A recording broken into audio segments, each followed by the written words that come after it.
Good evening, ladies and gentlemen. Welcome to the town of Cedar Lake, June 3rd, 2026, Plan Commission work session, and immediately after the work session, we're going to have a special meeting at the end of this meeting. Please rise for the Pledge of Allegiance. I pledge allegiance to the flag of the United States of America and to the republic for which it stands, one nation, under God, indivisible, with liberty and justice for all. Roll call, please. Mr. Becker? Here. Mr. Carnahan is absent. Mr. Parker? Here. Mr. Hunley? Here. Mr. Kapora?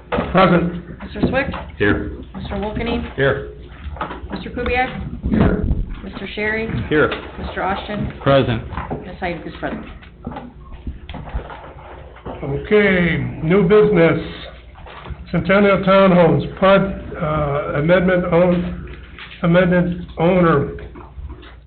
Let me try again. Centennial Townhouses, PUD amendment. Owner, 133 LBM LLC, 8900 Wickard Avenue, St. John, Indiana, 46373. Petitioner, Olthoff Homes, 8051 Wickard Avenue, St. John, Indiana, 46373. Vicinity of 10702 West 141st Avenue, Cedar Lake, Indiana.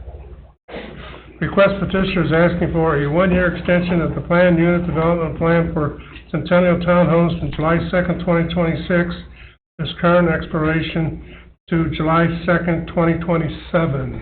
Good evening. Good evening. Kevin Pasco of Olthoff Homes, 8051 Wicker Avenue, St. John, Indiana. As was just read into the record, I'm here tonight to request a one-year extension of the PUD development plan for the Centennial Townhomes project. Its current expiration is July 2nd of this year.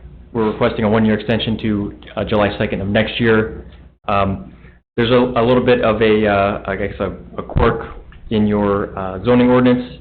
Specifically, Chapter 9, Section C2 requires that we pull a building permit within 18 months of that approval. And this has already been extended one previous time last year. Richard Anderson was in here representing 133 LBM for that initial extension. Since then, we've closed on the property, so Olthoff Homes now owns the two parcels, and we've actively begun site work out there last week. So we don't anticipate to pull a permit before the July 2nd deadline, hence the request for an extension. We don't think we're going to need the full year before we do pull a permit, but we just want to cover ourselves. So I'll be glad to take any questions or comments you may have. Tim, you got anything? No, like you said, they've started on it now. They got their water and sewer and stuff squared away, so they're able to get moving, so. That's north of 141st? It is. Huh? Yes. It is. Yeah, the site's north of 141st. Between Centennial proper and the industrial park. Right. Yeah, correct. Where the townhomes are going. Mm. Yeah, thank you, Luke. I'll get there. Let's make some good record here so the chaos can stop. Luke, do you have anything on that? No, basically they already covered it pretty well. It's already approved. This is Yeah. more of a formality than anything. Any discussion from the commissioners? I just want Luke to pull up the property on the screen. You're in progress of working on it now, right? Correct, yes. We started work on site last Monday. That's what you were asking me about on the way over. Yeah. Okay. Well, I guess if there's no further discussion, we'll see you in 2 weeks. Okay, sounds good. Thank you. All right, you're welcome.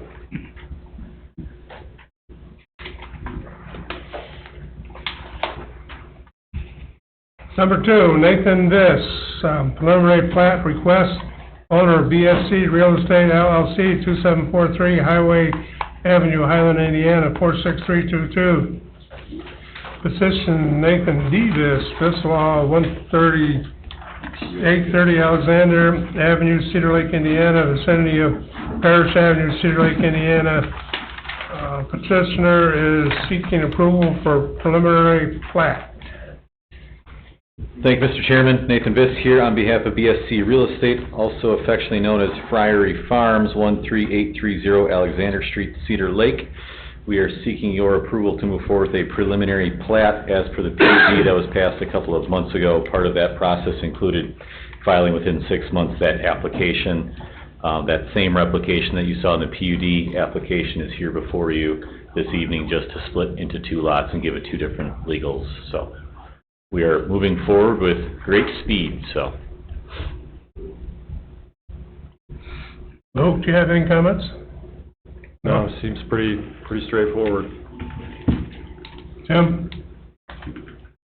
No, not at this time. I'm just looking at it now, but I don't have anything. This is pretty close. Looks like obviously the rough draft of it looks to be the same as the final copy, so I have nothing. Okay. Is there any, how does this affect the chicken ordinance? Being PUD, is that exempted from that, or? PUD terms would be separate. Yeah. They're distinct contract terms. David, have you had a chance to look at any of this yet? No, other than this evening on the way into the meeting, and I agree with Tim, it looks similar or awfully close to the previous approval document that you had. And this wasn't the whole package, so I know that that's coming. Any action taken would be in conformance with our rules, regulations, and laws. So we'll be all set to go home in 2 weeks? Well, I mean, you still gotta review it, but if it's like it's supposed to be. Luke, No, Tim, I agree. It's just, I just want to ask Luke, Tim, and Dave, if there's anything that's not quite right, please get a hold of Nathan so we can get this closed up in 2 weeks. Get dialed in.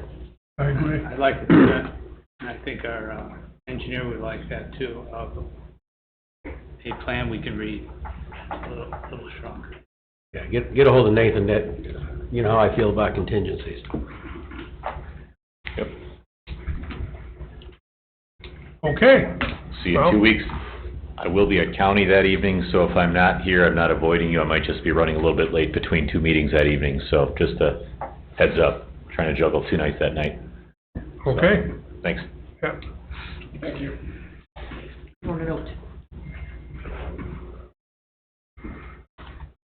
Number 3, Robinson Outdoor LLC, construct an off-premise sign, owner Cedar Lake, 132nd, Cedar Lake on 132nd and Morris LLC, 9 Eanna Drive, Flossmoor, Illinois, 60422. Petitioner Robinson Outdoor LLC, 50 Robinson Industrial Drive, Perryville, Missouri, 63775. Moore Street, vicinity, Moore Street and 132nd Avenue, Cedar Lake, Indiana. The request petitioner is asking permission to construct an off-premise sign. Hi. Hey, good evening. Hey, my name is Danny Marler. I'm with Robinson Outdoor LLC. We are out of Perryville, Missouri. It's a small community south of St. Louis. That's just off I-55. We're here this evening to ask you guys for permission to build an off-premise sign at the described location on Moore Street. There's several properties for sale there. The location that we're looking at is on lot 15, 16, kind of in between the two. We will be taking control of all the lots there at that location. I know that when we submitted all our paperwork, we submitted a PDF file, our community benefits package and stuff that we give to the community. Kind of separates our billboard company from other companies. We actually allow the cities to utilize our billboards to get out community events, community Amber Alerts. Every one of our digital billboards is connected to the National Weather Service Center for the reason that for any reason that Cedar Lake would come under tornado warning, all the advertising shuts off and turns into advanced warning system. Does that automatically? Yes, sir. It's controlled actually by the National Weather Service. So as soon as you start getting alerts on your TV, it's going to our board as well. It'll shut it down, turn it into advanced warning system. Everybody going by that will know that the community's under advanced warning system for tornado. It's not just And tornado. that's not for a year, that's forever. Forever, as long as the sign's standing there. And to touch bases on that, all of our signs are tested for 130-mile-an-hour wind loads. We overbuild them just to make sure for the safety of everybody around. Also, the billboards themselves, we allow, police, fire, EMS, all that to utilize the billboards as well to get out public information. Silver, code silver, amber alerts, all that stuff's all pre-programmed in. Any events that are sponsored or put on by the, city themselves, they have free advertising on any availability on our signage. Where exactly is the sign going? On the corner, edge of lot 15? You see the dividing line between lot 15 and 16? Yeah. Okay, it's right, pretty much right center of that area. It's kind of V-shaped. It's only 128 square foot. It's 8 foot tall, 16 foot long. It's not a big interstate building. How high is it? We're looking at probably about 8 feet. How high? To the 8 feet to the bottom, and then it's 8 feet tall, so it's about 16 overall. And then there's some power lines that run along there, and due to federal guidelines and stuff, we gotta be 13 feet away from the, nearest point of the sign to the power source there. Will that be lit all night? I'm sorry? Will that be lit 24 hours? 24/7. Each one of our signs are actually adapted with the automatic dimming system. So as the sun goes down, the sign actually automatically dims itself down too. So I know a lot of times even going here and back to my home, I pass them on the interstate and they're, at nighttime they're bright as can be. Those, generally speaking, are on-premise signs. They're not regulated by the state, therefore they can get away with that. We can't. Each one of ours is regulated and checked by the state periodically to make sure that we're within the regulations of the dimming system, the NITS, that it actually emulates out. So you're gonna consume both of those lots with the footprint of one sign that's 8 feet high? Yes, sir. What else are you gonna do with the lots? We actually have a couple developers that we're talking to come in there. I can't really divulge the Okay, no, companies, but I we do have I mean, a couple. it's not the sole use of those two lots. No, sir. No, sir. Because we're actually getting lots 12, 13 as well. Mr. Gears owns those properties, and it goes all the way down to, I believe, lot 19 is where our property would actually end. Dave, help me understand, is this in our zoning ordinance? 'Cause these are all zone residential lots, right? They are. I think it's reflected on the application too. I think not only for me, that's a snag, the residential lots, but the fact that we don't know what the master plan is for all of what you want to do. Yes, sir. Is certainly a little concerning, Okay. because we, little pieces sometimes turn into big problems. Yes, sir. I understand. And I'm not asking you to share the master plan, I'm just saying that that's, not knowing what we're gonna do there in totality is. I know that, we have another meeting. I will talk with the original landowner who's Mr. Numbers and ask if he has any problems with me divulging that information. So the businesses that could be there someday would also be using that sign? Yes, sir. Yes, sir. And that's basically why we build where we do. We don't build a lot of interstate stuff. We really don't build any, to be honest with you. We want to stay in the smaller communities, give them opportunities, mom and pop shops to advertise. I know this is an area that's got heavily traveled during the summer months and stuff with the weather and stuff like that. But, I also know that you guys have a lot of events that are promoted by the city as well, so. Is it not feasible to have a sign that runs 16 hours a day or 20 hours a day? Well, unfortunately, they're all based off a computer remotely, so that kind of makes things a little more complicated. Probably defeat the purpose in case there's emergency too. Well, emergency is emergency, but in 2 weeks, having everybody from the colorful condos in here talking about a message sign going 24 hours a day, I don't want to do either. Well, I think everybody that lives around these areas are gonna have concerns. That's why I'm asking the feasibility of having this thing. Well, let me stand corrected about the zoning. The application reflects B2. That takes away that concern in terms of strict zoning designation classification. It doesn't take away the site plan and safety features with adjacent property that you're talking about now. What else is gonna happen? Well, How far did you plan on putting the sign from the road, from Lake Shore Drive? The power lines are probably 8 feet. Jim, you think they're about 8 feet off the right of way there? We're going another 13 feet back. Yeah, on the plan it shows it's about,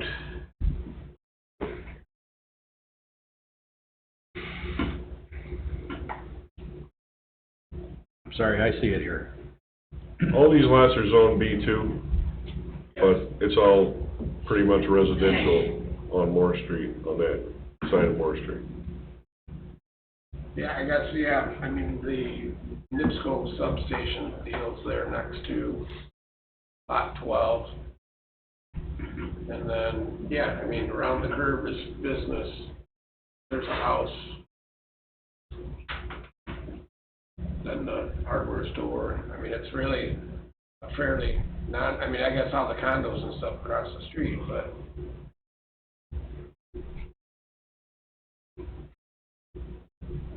Well, Heber, I would say that sign's about 30 foot off of the roadside here, if you look at where the 29 foot I see that now, is, yeah. and then look at that compared to the asphalt, it's probably somewhere close to 30 feet. It's a long way off the road to only be 8 feet high, isn't it? 16 feet. 16 overall. It's gonna be 16. Oh, 16, I'm sorry, Yeah, 8 overall. clearance, 16, 16 overall, sir. So the sign has to be 8 to 16 foot high. I get So the that, message- I get that this is your business Yes, sir. and there's a demand for it. I just don't know if these sites are a good place for that type of advertising.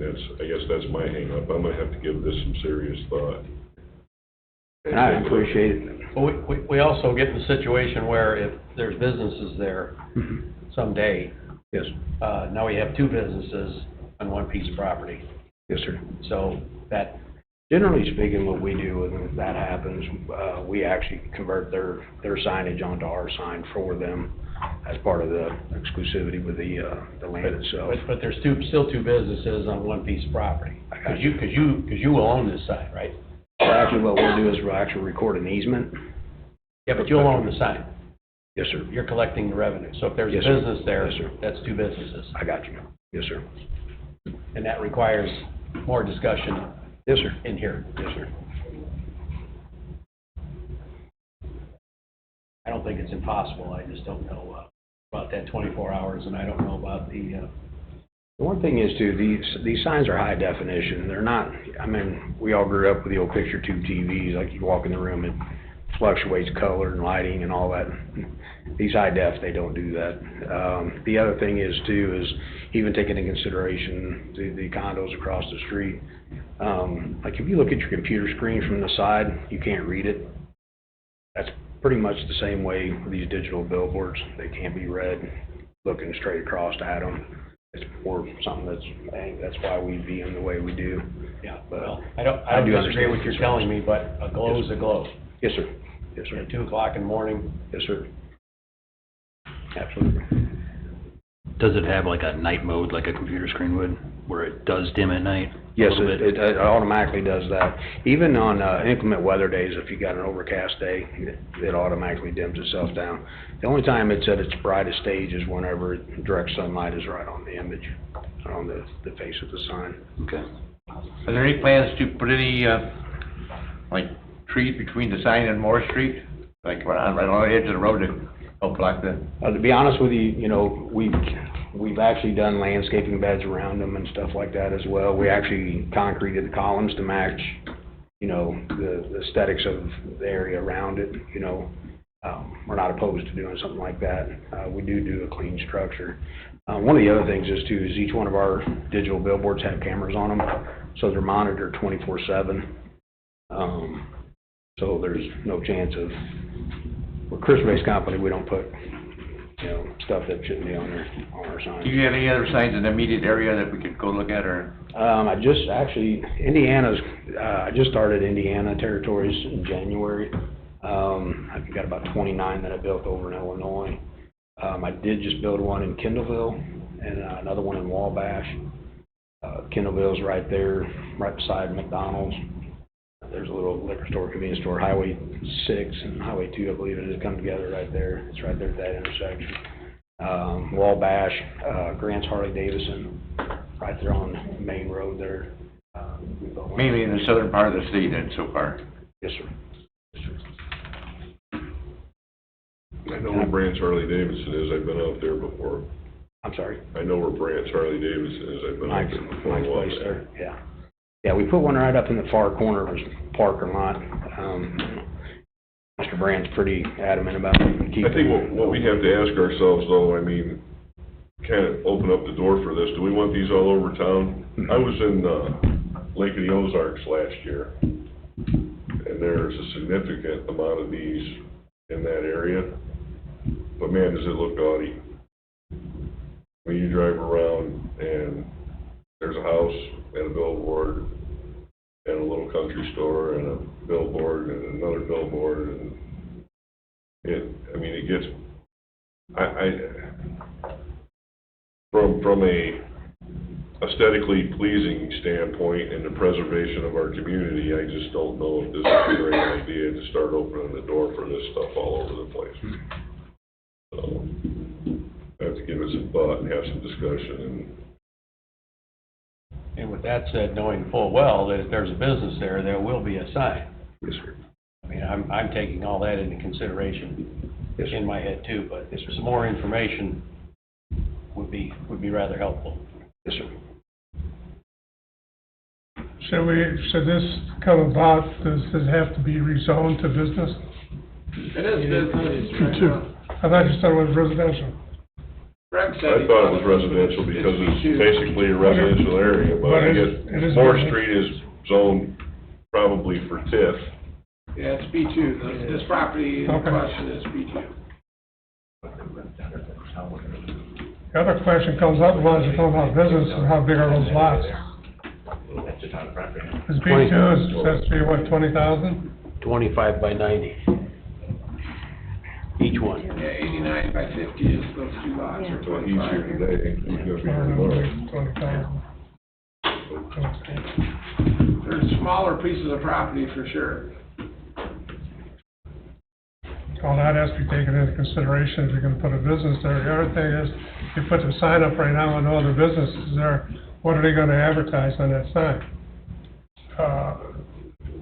I don't really have a problem with putting that type of sign up if it's gonna advertise for the business that's gonna be there. But if you're gonna have helter-skelter advertising up there, you know.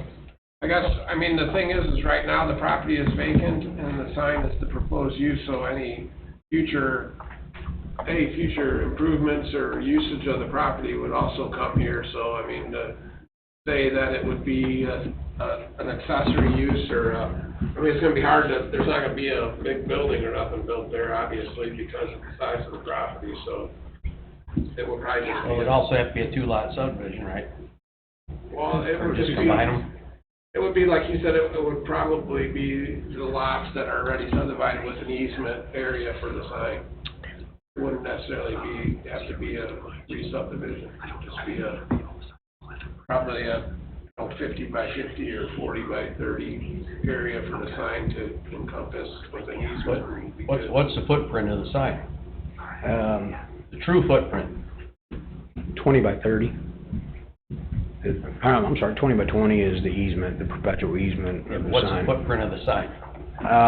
It's 20 foot on the back, and then it comes down. I mean, how much ground does it cover? Is this a round? It's around 36 inch diameter on the Okay, ground. that's the footprint, Yes, sir. 36 inches. Yes, sir, 36 inches. I can disclose that the two people of interest that, like lots 12 and 13, I know he doesn't have it up there right now. Look at those lots back on there. The ones Sorry, next to the Luke. substation? I'm sorry. The Oh, ones sorry. next to the substation? On the north side of 132nd Lane? Yeah, Yeah. it's 12 and 13, a local, business is interested in those, two lots, and then actually 15 all the way down to 19, another local business close to that area is also interested in that property as well. Like I said, I kind of agree with John. We know that if a business is there, they'll have a sign anyway. But it kind of seems like there's some kind of plan being worked. We're starting at the buggy before the horse kind of thing. Gotcha. Where it shows the sign right now on lot 16, right off the top of my head, it seems like an odd spot, but. Well, there's a That's reason what's in for, front. there was a reason for that as well. For the curvature of the road. Didn't want to put it right in the curve. No, I get it. For I get safety it. reasons. If the lot is accessed from the south side. Yep. You know, right in and right out on the Morse. Yes, sir. So would you, be selling the lots to a developer, all except for the sign, where the sign is? Yes, sir. You would assign it? Yeah, we sell those retain to the the easement. developer. Yes, sir. And how soon do you think something like that would happen? Usually start, the construction phase of it, or, So we know who's buying it and what they're gonna put in there. It's a ways down the road Right. for construction, because they gotta come through this commission and yes, sir. get everything approved. Yes, sir. But, how soon will we know what the other businesses are gonna be? Probably by the next meeting. By when? The next meeting.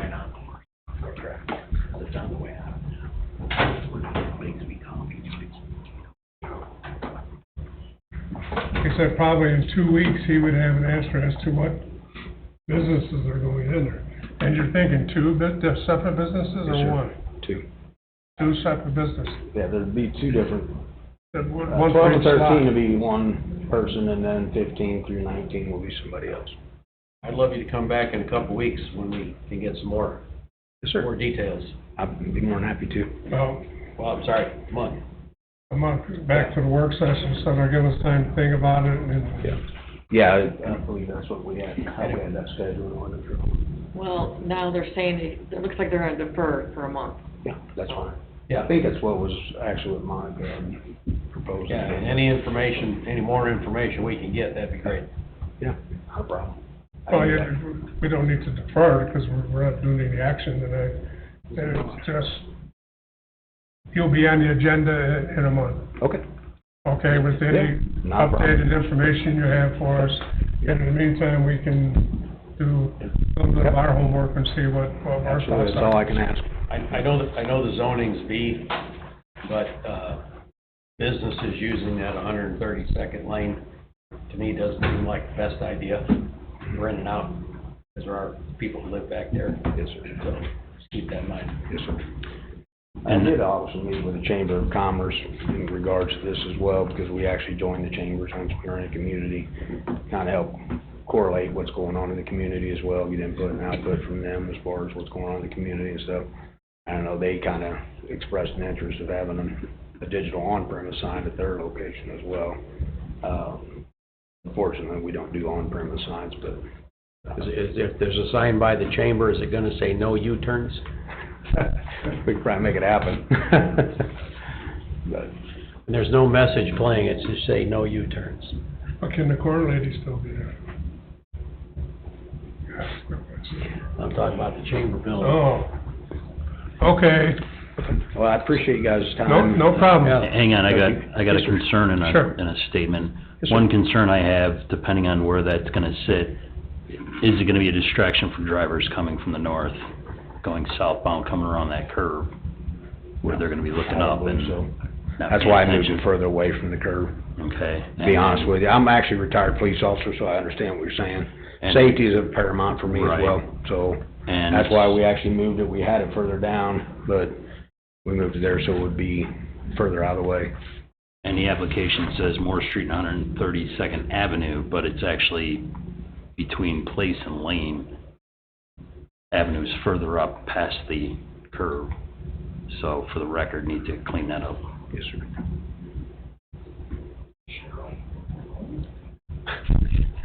Or make sure the address he's using is correct. And yeah, the address should be on here, not just street and Yes, sir. two streets, but the actual addresses. That's all. All right, good deal. Thank you Okay. again. I appreciate it. Okay. Did you have something too, Chuck? I know you. No, I'm good. Thank you. All right, see you in a month. Thanks. Number 4, Space Exploration Technology Corp. Install new ground-mounted satellite earth station antenna, SESA, small s.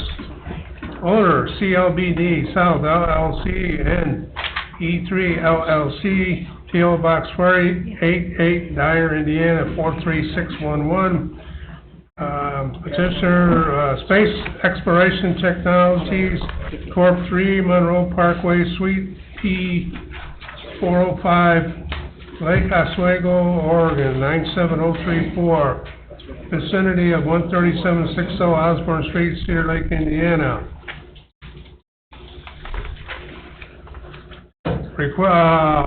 Petitioners requesting Space K is proposing to install new ground-mounted satellite earth station antennas, SESAS, within 116 feet by 165 Nuttall fence compound at 16-foot wide asphalt access drive to the installed east of compound. Do we have a petitioner here? Do we have one online? I think they're online. Hello? Good afternoon, can you hear me? Yes, state your name and address for us, please. Yeah, thank you, council members and commissioners. My name is Ken Lyons with Wireless Policy Group, here appearing on behalf of SpaceX. We had a little bit of technical difficulty. My colleague Hannah Boris was also trying to join, but for whatever reason wasn't able to make it work. So I'm going to be presenting on behalf of SpaceX. Also here today on behalf of the applicant is Allison Cantor. And she is with the engineering firm that has designed the facility, TEP, and so she's also available to answer questions. What exactly does this thing do? Well, that's a good question. Are you able to see the presentation that I have up on the screen? Okay. If it's okay with the Commissioner's Chair, I'd like to be able to just walk through this presentation. It'll probably answer several of those questions, if you're all right with that. Please do that. Okay. So basically, here's the project summary. The site location is 13760 Osborne Street. The zoning, of course, is a planned unit development, which is allowed. Commercial and industrial uses are allowed. The purpose of us appearing before you today is for a site plan review. The proposal is to install ground-mounted satellite earth station antennas. Basically, they're 40 small. They're basically about 8 feet tall, less than 2 meters in diameter. They're within, as you said, 116 feet by 165-foot metal fence compound. So basically about a half acre. And it will be accessed by a 16-foot asphalt access drive installed to the east of the compound. There's nothing actually physically connected to the ground. These sit on prefabricated concrete pads, and they'll just basically sit inside of the compound. And the entire purpose of it, to answer your question, is to support broadband internet service, in this case Starlink, provided by SpaceX by low Earth orbit satellites. And the construction timeline is proposed to be about 30 to 45 days. They don't take very long to place these facilities. Just what is Starlink? Well, Starlink is a constellation of low Earth orbit satellites that facilitate broadband internet service, certainly throughout the country, underserved communities and remote areas. And Starlink has, even in the short time that it's been in operation, has provided a vital service that really does connect the world to high-speed, low-latency internet. What you see here on the screen here is kind of an image that sort of explains how it works. Up in the sky, you would have the low Earth orbit satellites. They would, and people that would be using the service, they have a terminal on their end to communicate with the satellites. The satellites then would transmit to these satellite earth station antennas. That's the kind of globe thing you see on the middle right of the screen. And that's basically what connects to the fiber and the internet backbone to provide the service to the users. So this function is really those little globes that you see. This is where all of the low Earth orbit satellites would be communicating to. So it's important that these types of infrastructure be placed near, of course, need to have adequate power, needs to be connected to obviously, high-speed fiber available in the area, and of course, there has to be data centers nearby as well in order to be able to process the information that ultimately makes it back to the users that would be using the terminals. So the reason why the satellite earth station antenna, and that's what the CESA, if you will, acronym stands for, Satellite Earth Station Antenna Facilities, why are they needed? It's in order to really address the increased demand for connectivity, to improve the service quality and latency. It's amazing, these types of facilities really do reduce how long it takes for people that are using the service to be able to access the internet. Because it provides, if you will, more backbone, more capacity to the satellites that are, of course, in the sky. And of course, this enables a lot of advanced services, which previously I think are just not available to certainly a lot of people that would otherwise not have the type of either wireless, like cellular wireless coverage or access to fiber or other types of technology. Just a couple of things, just to differentiate things. These are not cell towers. They're really nothing like cell towers. Cell towers, as you probably might guess, they transmit signals to people using their phones on the ground. So they're typically 100 feet tall, 200 feet tall, and they're kind of beaming their radio frequencies down. In contrast, satellite earth station facilities are really, they're directing all of the signal towards the satellites in the sky. So they're very short, and they basically have communication with the satellites in the sky. There's nothing directly provided, if you will, to much in the same way that someone would be accessing like a cell phone. These are basically subject to RF emissions requirements that are regulated by the FCC.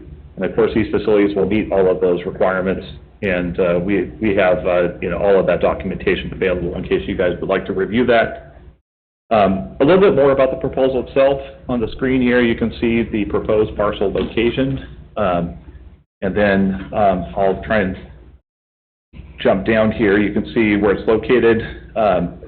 The design is for 40 of these satellite earth station antennas. They're approximately 8 feet tall, and they would be screened by an 8-foot metal fence, so they would not be visible, if you will. This was designed in consultation with staff. We had a meeting with town staff a while back just talking about options, and we even talked about the type of fence that could be used, and it was suggested that maybe we use a solid metal fence as opposed to something like a chain link fence or something of that regard. And of course, we're flexible on the color if there's one that the commissioners believe would be appropriate for this location. The facility meets all the setback requirements, access requirements, and certainly, again, at the end of the day, this is a very small facility. It's about a half acre total in size and total impact. The next slide I see here is basically the configuration. What you see here is the dimensions of that compound. The access road kind of is in the upper right-hand corner there, accessing the facility. And what you see there in the middle of that box, of that fenced area, are each of the satellite earth station antennas that are oriented and spaced out, kind of spaced apart to be able to transmit with the low orbit satellites in the sky. The next slide here is basically an elevation view, and again, because this would utilize a solid metal panel fence, that's equal to the height of the antennas themselves would not be seen. Here's kind of an example of what this one, of course, was taken a little higher above ground with a fence that's not quite as tall as the antennas, but you can sort of see similar to what it looks like. These facilities are unmanned, so that you don't have people really visiting these sites or working there. Most of the maintenance is done remotely. There's typically in-person maintenance a few times a year at most. It will comply with all noise requirements. There are no backup generators proposed, and there's no exterior lighting. The last thing I'll just mention is that satellite earth stations are regulated very differently than things like cell towers in federal law. So as it relates to satellite earth stations, local zoning is typically preempted if you're located in a commercial or industrial zone or one that allows commercial industrial uses. And that preemption applies if the antennas are less than 2 meters. In this case, all these antennas are less than 2 meters. And so, but we did look, and we did meet with staff in advance of putting together this proposal and agreed to just work through the process. The zoning regulations on your books don't really address this type of satellite antenna. Nonetheless, we've worked with town staff in consultation to make sure that all the health and safety requirements in the code have been addressed, whether it's height, setback, screening, noise, and access requirements. And with that, happy to answer any questions. We really appreciate your consideration of the site plan review, and happy to work with you and look forward to working with the community on this project. Tim, in that area, should the pad, and that be concrete, or is asphalt okay? I thought everything was being concrete. For a service drive, it's fine, asphalt. Okay, but these are gonna sit on asphalt also? Precast concrete. They're gonna sit on precast concrete pads. There won't be footings or anything. No. The, inside the compound, typically they lay down like gravel, and that's what the concrete pads sit on, if you will, within the fenced area. What do you do about keeping the weeds down? Yeah, I think that's the purpose of putting the gravel on top of the base, just to provide that leveling and to provide the base for that. But Allison, is there anything else you might feel to add related to any sort of upkeep and weed control? Yeah, absolutely. So we do also go out and maintain these compounds. That will be like one of the maybe 1 or 2 times a year. We'll have people come out to take care of any weeds that might crop up between the gravel. What does take care of the weeds mean? Does that mean cut them down? Does that mean spray poison? What does that mean? Weed whacking for the most part, just cutting them down. Okay. Yeah, it was mentioned that there's no generator proposed. Correct. However, if there's problems there, at what threshold do you want to put a generator in? So I'll try to answer that. So the way that these facilities are designed, first of all, you're not likely to see too many of these in the town, right? These are typically spaced in in certain intervals. When SpaceX designs these facilities, they're basically put onto separate power grids, separate power companies, so that if one satellite Earth station goes down, there's, if you will, a backup to be able to provide the, so many kilometers away to be able to provide that. I believe, Allison, that these do have a plug-in to be able to bring a portable generator if it's needed, but the way the system is designed is that if for whatever reason, if there's a temporary power outage, then there will be other satellite Earth stations nearby that can pick up the traffic from the satellites that are overhead. Where's the next closest one from here? I apologize, Commissioner, I don't actually have that info. Do you happen to know, Allison? I believe the next closest one, I don't know that I have that info off the top of my head. I will say, if it helps, there's usually a central location, which is kind of what we consider our POP. It's where our fiber ties back into. And then, as Ken mentioned, we don't need very many of these. We'll have like one of them at like a 10 kilometers, and then one at a 50 kilometer from that central location. And I believe this may be a 50 kilometer site. So our central location actually for this site is considered Chicago. If that gives you kind of a sense of the scale of the distance between these types of sites. Well, if I want to go look at what you already have, that's why, the other reason I was asking where the closest one is from here. Okay, yeah, it would be quite a distance away. I know there's one in Chicago, and I believe that is on a rooftop.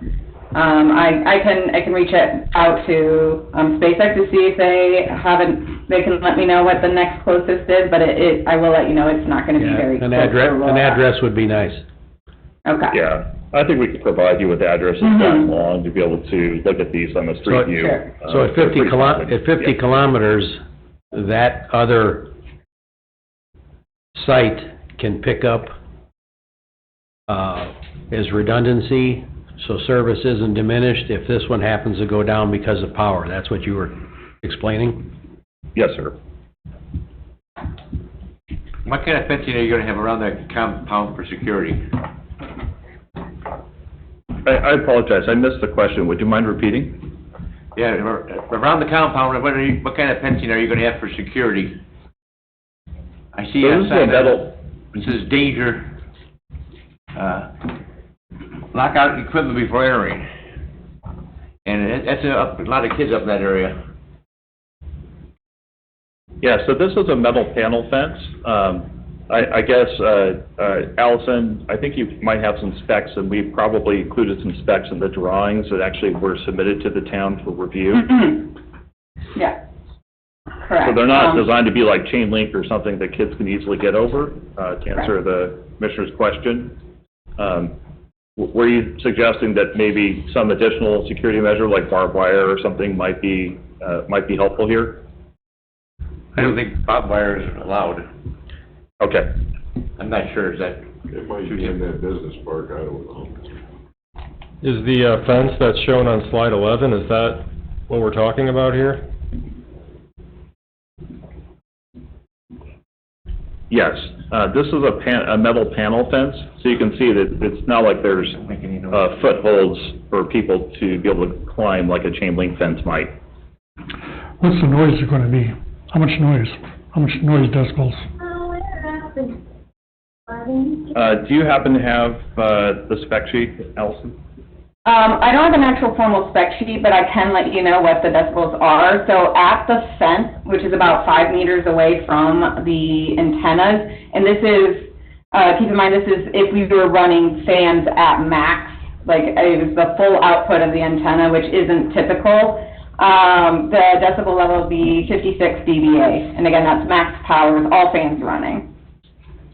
Yeah, so typically though, these are operating at that. We've certainly done many noise studies to show that we would meet any sort of noise standards that the town may have adopted. In this area, I apologize, maybe that's a question for town staff. What's the standard for at the property line?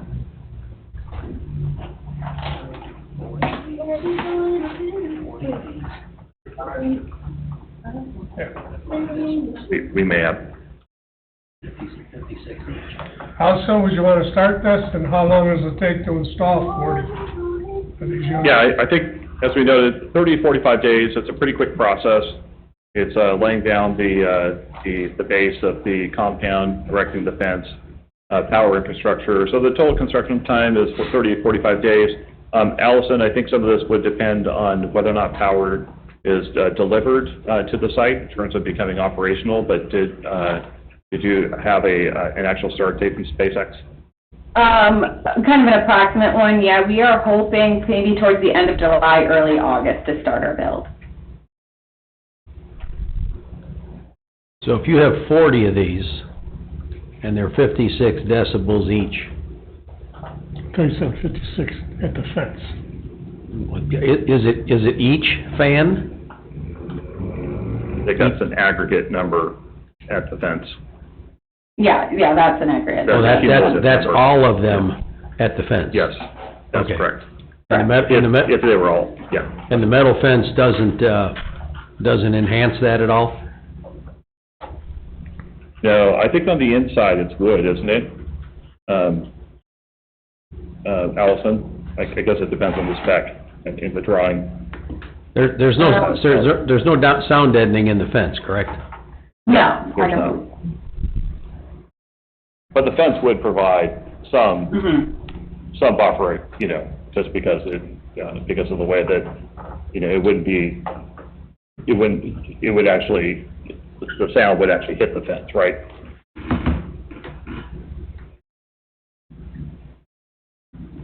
Are there businesses around this site right now, or are they? Yeah, it's in Ultima's Business Park. There are presently businesses on either side, any side of it. I don't think so.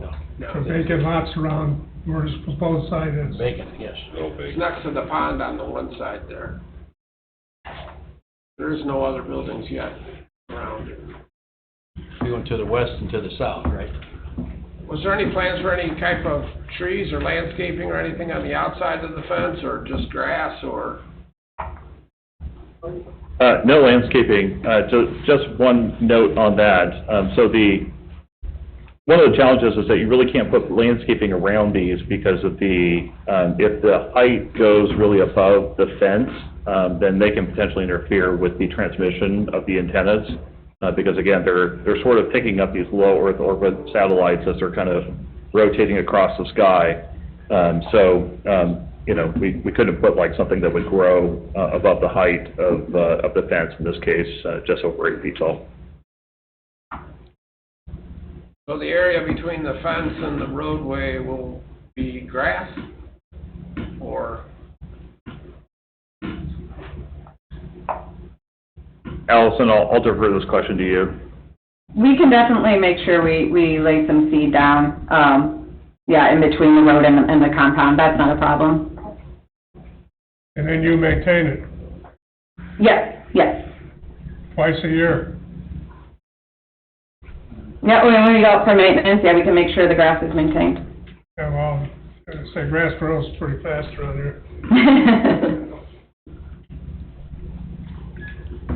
And when we had the staff meeting, I guess the concern was just the chain link. I mean, a lot of people are putting a lot of money into this area for the park, so a nicer fence upgrade and just something aesthetically. I mean, behind the fence, obviously, there's going to be nothing. It's just going to be a square rectangle fence with these in the middle, so.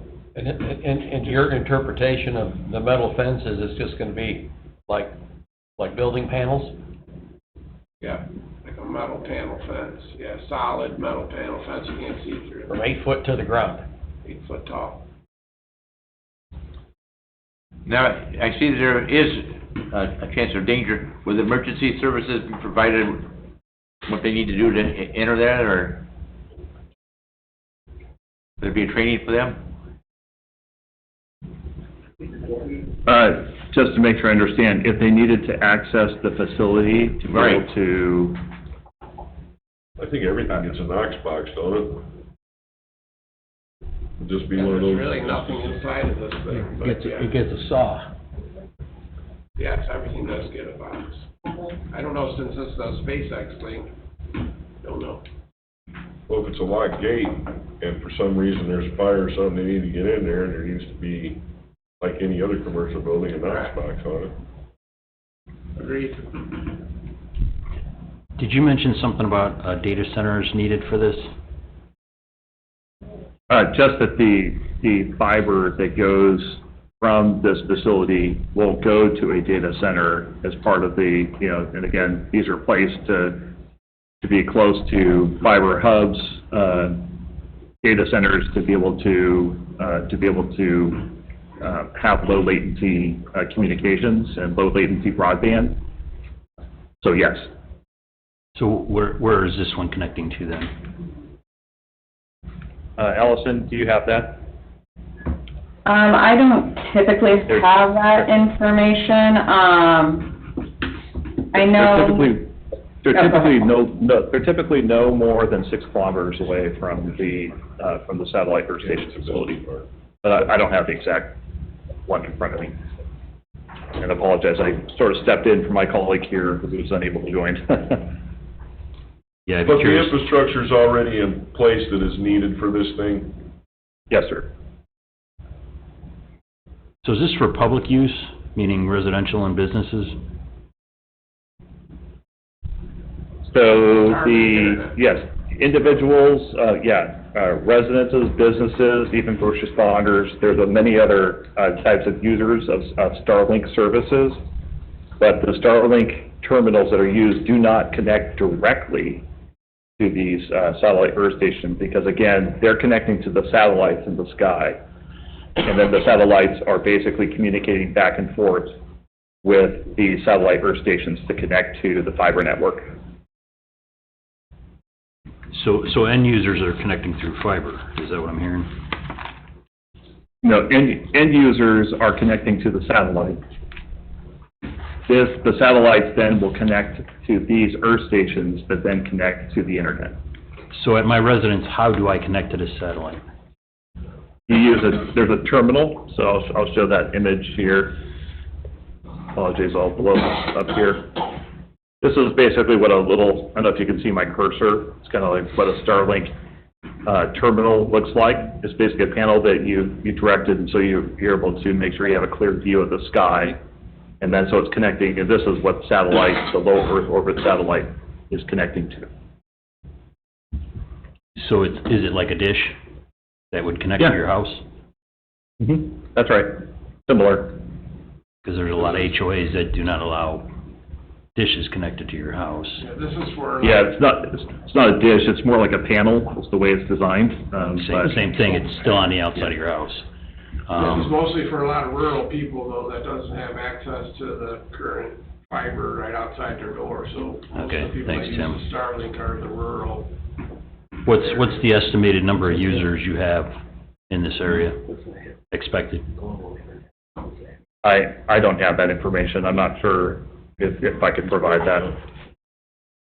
And how far does this reach then, radius-wise? Well, I mean, keep in mind, people being able to use the, connecting to the satellites in the sky, it's global. You can access Starlink because the visibility is from the dish that you might have to the satellite in the sky.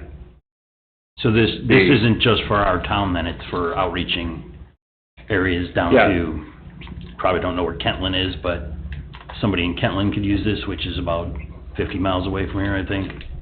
I mean, that might be a bit far, but, the way the satellite will communicate, it'll communicate directly to a satellite earth station, and then it will hand off that communications to the next earth station as the satellite flies over to the next one there, and another satellite will pick up. So it's sort of a satellite earth stations, if you will, that provide this.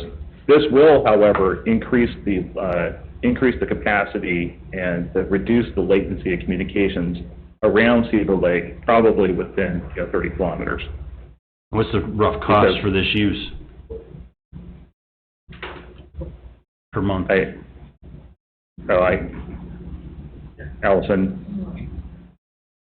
Apologies, can you repeat the question? What's the rough estimate of a monthly cost for an end user?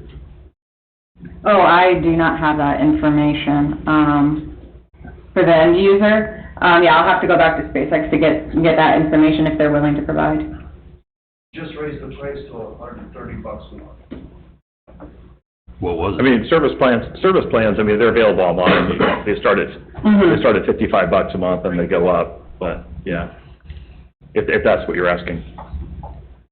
Well, it seems as though there's a little homework to do on your end.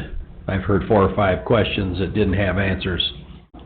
So, At the end of the day, though, it fits the use that park was designed for, and providing that they can answer I've heard him speak, and I think it was a good presentation. It's all Greek to me. I understand the footprint and the fence and the parameters and the setbacks and everything that's on this drawing. I'll never understand what it does or how it works. But at the end of the day, if we were gonna have this in town somewhere, if we have to have it, that's the place to have it. I would agree, but there's simple questions that were asked and they haven't been answered. So, is there any frequency issues disrupting, I'm thinking, emergency services, radios, and regular cell phone use? TVs in the area, using an antenna, any of that blocking? Yeah, so these operate at frequencies that are much, much different than like cellular frequencies or first responder frequencies, whether it's, and of course, first responders and, cellular companies are using their own licensed frequencies, and of course, BAGSEX is using its own licensed frequencies that are directly on the SEC. How do you attach to these data centers? I heard fiber, but how are you getting that to this facility, to the data center? Fiber, so it goes directly. No, I understand that, but where are you tapping in? Are you digging throughout town to get it there? There's fiber already all over town. They're gonna tap off AT&T or something? I mean. That's what I'm trying to get at is. It's either, so yes, we would likely use an existing fiber provider. These things are actually pretty carefully placed in terms of like looking at the existing fiber capacity in an area to ensure that these are close to a kind of trunk that can transmit the level of data that would go back to a data center. But whether or not it's a specific provider or if it's dark fiber, I don't know the answer to that question. Okay, so we need that answer too. What's that? We need that answer too. If I can ask, is that determinative in terms of the way that this would be viewed by the town? It is to me if you're gonna dig up the town to do something, or if the fiber's sitting right there and you're renting it from somebody else, then there's two different stories there. Oh, I see what you mean. No, SpaceX would not be installing any of its own fiber. It would be using all existing fiber connections, if that's the answer to that question. Got it, thank you. Yeah.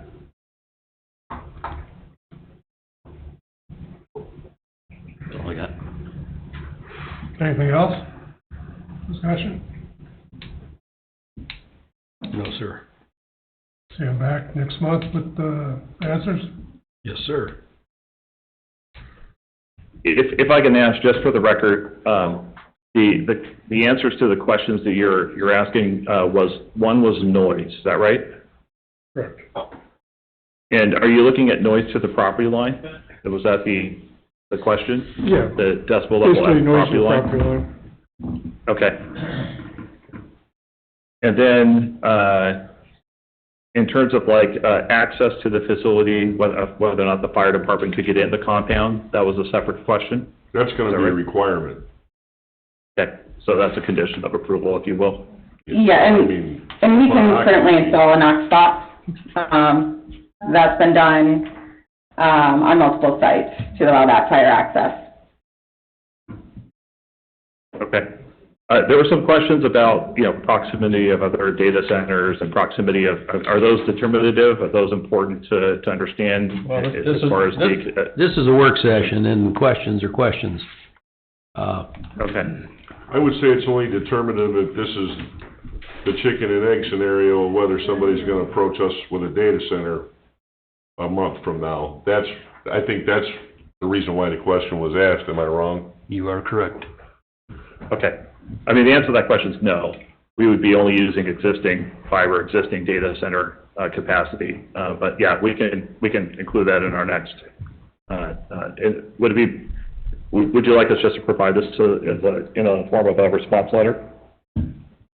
Yeah, I mean, that wouldn't hurt anything, as long as, this doesn't trigger some company wanting to come in here and mow down 157 acres somewhere to put in a data center. I don't think anybody's gonna be in favor of that, so. Yeah. But it doesn't sound like that's the case here.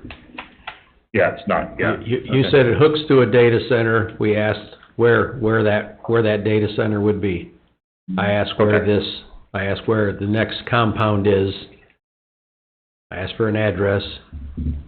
It was my understanding, and this is just my understanding, the fiber's already in the ground that you would use to communicate with the data center wherever the closest data center is, and that infrastructure is already in place. Am I correct in assuming that? Yes, sir, that's correct. Yep. And I do want to mention, we did find a site. This is a little bit of, I think it's an older generation site that was built just south, quite a bit south of Cedar Lake.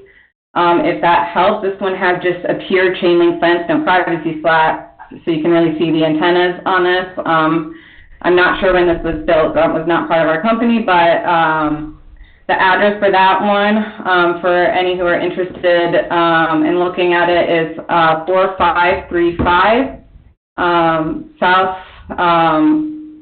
ST Road, so Street Road 55. This is in Newton, Indiana.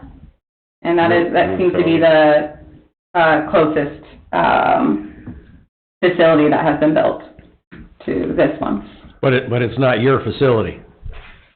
It's a SpaceX facility. It's just my company did not design this one. I believe this one has been there for some time. The closest one's in Newton County, 4535 South 55? Yeah. Yep, 4535 South, Road 55.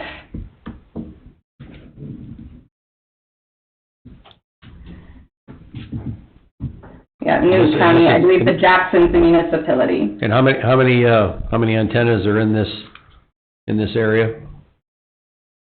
So it's gonna be the same type of compound. It looks like there is less than 40 installed, just based Okay. on, again, this is just from a Google Earth image. Okay. So I'm not sure how accurate it is, to today.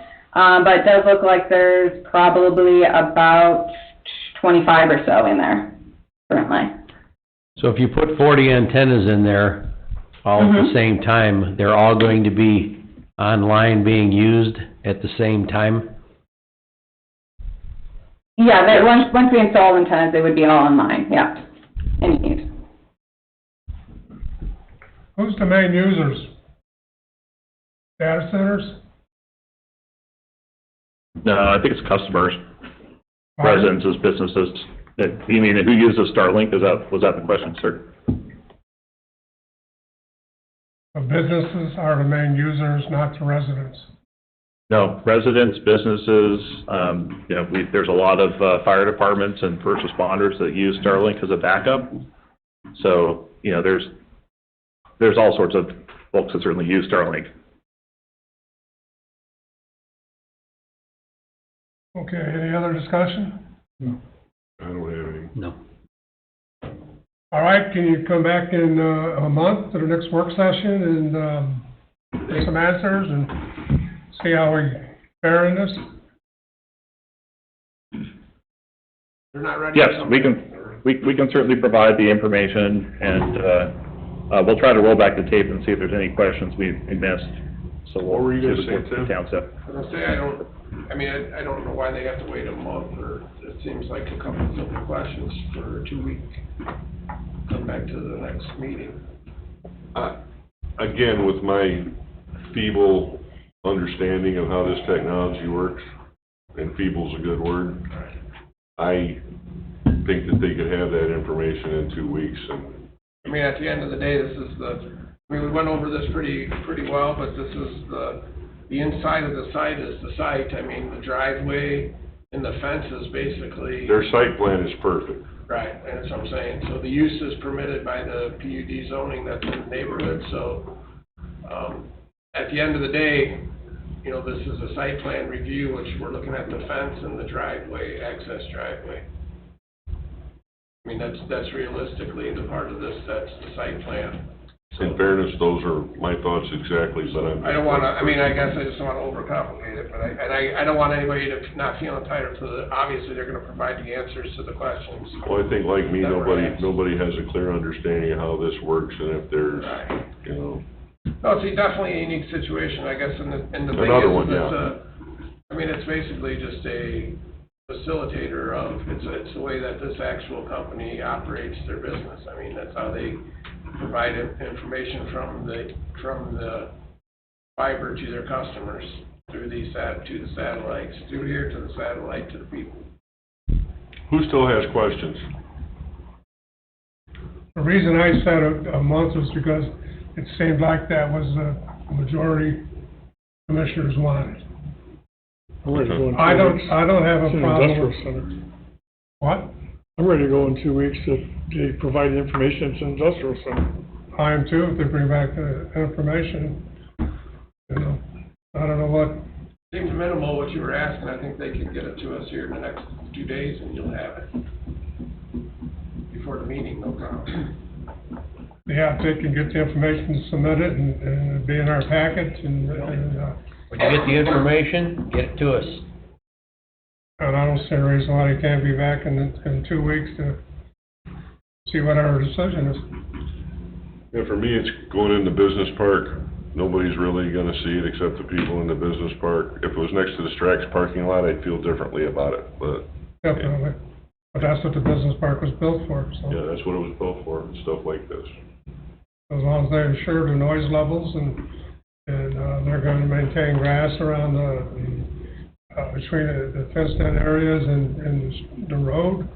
And I'll get that information. I know we talked about it at the department when we met with them, but I'll get the maximum noise level. But they were way under the town noise level So they standard. said 56 at the fence? Yeah, For the whole thing? Huh? They said 56 at the fence for the whole site. Right, we'll get that, what the maximum would be at the, for the noise, though, in the ordinance for you for information. Well, commissioners are in agreement that in 2 weeks is fine with me. Good? Yep. 2 weeks? Thank you for your time. We'll get you the information. Okay, appreciate it.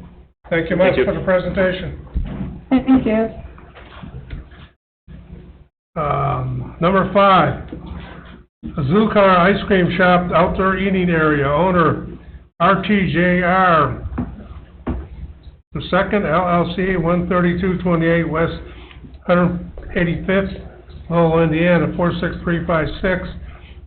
Petitioner is Azulcar Ice Cream Shop, 13212 Wicker Avenue, Cedar Lake, Indiana. Vicinity of 13212 Wicker Avenue, Cedar Lake, Indiana. Petitioner is seeking to add outdoor eating on the side of the building. Good evening. Name and address for the records, please. How you doing? My name is Julian Bravo. I'm the owner. I don't know if you guys have a photo of this yet. So pretty much a lot of customers are asking, like, when are you guys going to put seating? I'm telling them first, we got to go by you guys' rules to present it. And I was talking to my landlord, Rich, and I told him about it, and he was like, okay. So we came up with this plan, and now we're here presenting to you guys. It's going to be 3 tables? 3 tables, yeah. 3? Mm-hmm. And the parking's there, Rich? Yeah. You need my name and address too for the record, or? Who are you? Richard Teal, 11363 West 135th Place, here on behalf of RTJR2 LLC. I see it looks pretty nice. You're going to have some bollards out there and fenced in. Mm-hmm. And like 3 tables with umbrellas. Yeah. Site plan looks great. Thank you. Yeah, I don't see a problem. This is all on the south side of the building.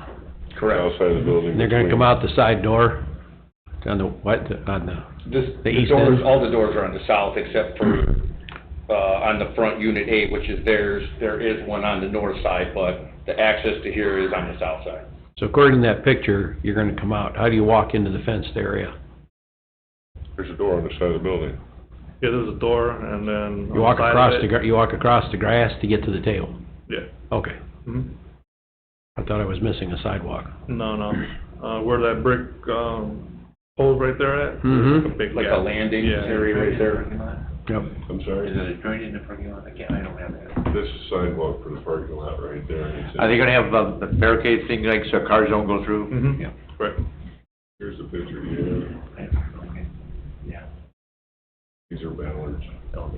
Network, that's why I couldn't think of the word. It looks good. Ballards are 6 foot apart, or how far apart are they gonna be? Cause they look like they stretch out pretty big here. Yeah, no, that's just an image. It's gonna be every 6 foot from the center. Yeah, but an e-scooter will go right through that, man. Well, developmental standard is 6-inch pipe, 6 foot on center, concrete filled, so. Yeah, but it's running And then you were parallel. still planning on putting the fence in between, Yeah, right? I'm That gonna put way, the fence- the idea is to have the fence in between the ballards as well. That way, if there's kids out there eating, yes, there is a sidewalk there, but it does eliminate anybody from running right into the parking lot without actually going back around underneath that pillar right Sure. Mm-hmm. Everything has been considered. It looks good. Keep in mind, the 6-inch bollards are about 66 inches apart, 6 foot on center. So like 5.5 foot actually between them. Mm-hmm. So that's plenty good for a car. Yeah, I'm good with it. I'm good with I it. agree. Makes sense and it looks nice. 2 weeks? Yeah, now, Tim, they do have to go to VGA, right, for outdoor dining first? That's the reason for here, and then VGA, or? Yeah, well, yeah, they're going to both, so Yeah. he should be, It's gonna have multiple, what? Because should be multiple done seating? with the BZA, next week before he comes back for his final approval. Well, why is he hasn't gone to BZA? For outdoor dining approval. Okay. You guys are looking at the site for the outdoor Okay. dining there. It's all a timing thing. Yeah. Work session, BZA, plan commission, 2 weeks. I should have known that, okay. Shouldn't I? All right, well then, we'll see him next week at the BZA. Okay. A week after that. And then week 2 after weeks, that, 2 weeks back here. Hey, talk about samples, Pardon? samples, samples. Ice cream samples? Bad enough. Why not? No, that's recorded now. I just asked if you asked. See you in 2 weeks. Thank you. Okay, thank you. All right, letters of credit. Cedar Lake Storage performance letter of credit in the amount of $7,700 to expire on July 1st, 2026. That's, across from A.L. Smith. Yep, And the only thing outstanding there is the sidewalk. yep, finished site up. Chris was gonna be online, is he He online? should be online. Yeah, can everybody hear me? Oh, Yes, name and address, please. Chris Porter for Cedar Lake Storage, 9019 West 133rd Avenue, Cedar Lake. Okay, all that has to be done is the sidewalk, Correct. and what's the status on that, or what's going on? We're prepared to have that finished by the end of this month. Okay. But we gotta have something before public meeting. It has to be done before our next public meeting. Well, yeah, because we can't wait for till next month, because July 1st expires, so we need to set a pool date. You're gonna have another meeting. Yeah, we set the full day as a public meeting. Yeah. You We need have another seven- meeting June 17th, so you'll be good. You need 7 days for a full day, there's plenty. Right, we just, That's right. Yeah, we could do it at the regular meeting in 2 weeks, right? Yep. Yeah. So if you could get it done within 2 weeks, we'd appreciate it, and it'd ease up a lot of, problems. Okay? Okay. Yeah, we will, we'll do our best to get it done in the next 2 weeks. We've started some of the prep work, so, we'll keep at it. Okay, then be here in 2 weeks, so you can find out what's going on. Yes, sir. All right, thank you much. Thank you. Number 2, Oak Brook, Phase 2, performance letter of credit in the amount of $1,051,430.60 to expire on July 19th, 2026. Luke, anything? There's an email in the packet, Schilling Development said that they were gonna extend that for 6 months, because they're still not over the 80% occupancy. So I think that would get them over the, They're gonna be for all of them? no, that's just for the Oak Brook Phase 2.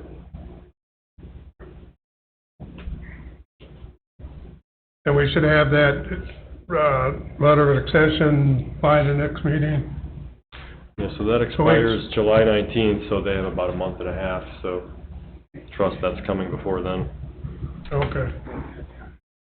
The next, plan commission meeting, public meeting is 17th, June 17th? June 17th? June 17th. That only gives us 2 days. No. no, we got, July. Oh, July, gives us a never month. mind, never mind, 33 days, but yeah. never mind. Thanks. Okay. Number 3, Beacon Point, Unit 6, performance letter of credit in the amount of $133,733.95 to expire on July 27, 2026. So this one, these next two are basically related to one another. Beacon Point Unit 6 is a separate letter of credit from Unit 7, but, for all intents and purposes, they're basically, the same type of development, and really the problem here is that Unit 6 has a 50% build-out rate, so they have 9 out of 18 lots in Unit 6. Unit 7 has 34 out of 36 lots occupied. If you look at those two together, they're at their 80%. If they can lay their surface in both of those, they could probably roll this into one maintenance letter of credit, a month from now, or excuse me, July 27th, so almost 2 months from now.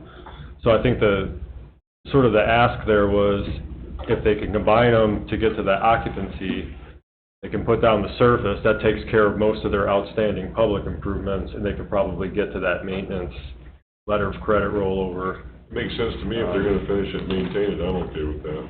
Yeah. Well, what happens if they take another 2 years to finish it? Well, I guess this would just be to roll over their performance into maintenance at that point. It's still gonna go into maintenance. That maintenance bond would still last for 3 years after that. I'm just, like I said, my question was, what happens if they don't build it out to 2.5 years, and then, okay, they finally build it up, you only got 6 months left of the maintenance. I was in there yesterday and they're going gangbusters in there. I don't imagine it's gonna stop. That was a good question. Well, that's why we have the 80%, so they should be, they're, like the one's almost is 88% or 94% or something, but. Thought the one was at 50. Dave, there's not a problem with blending these together? Not if the developer agrees. They've both been they did one phase, one Unit 6 was for Diamond Peak and Unit 7 was for McFarland. That's really, both of them have been pretty simultaneous through this whole thing. They were done at the same time. They're consistent. Yep. So everybody's good with that plan? Yes, I'm good with it. Okay, moving on. I took care of, number 3 and number 4. Update items, Birchwood Phase.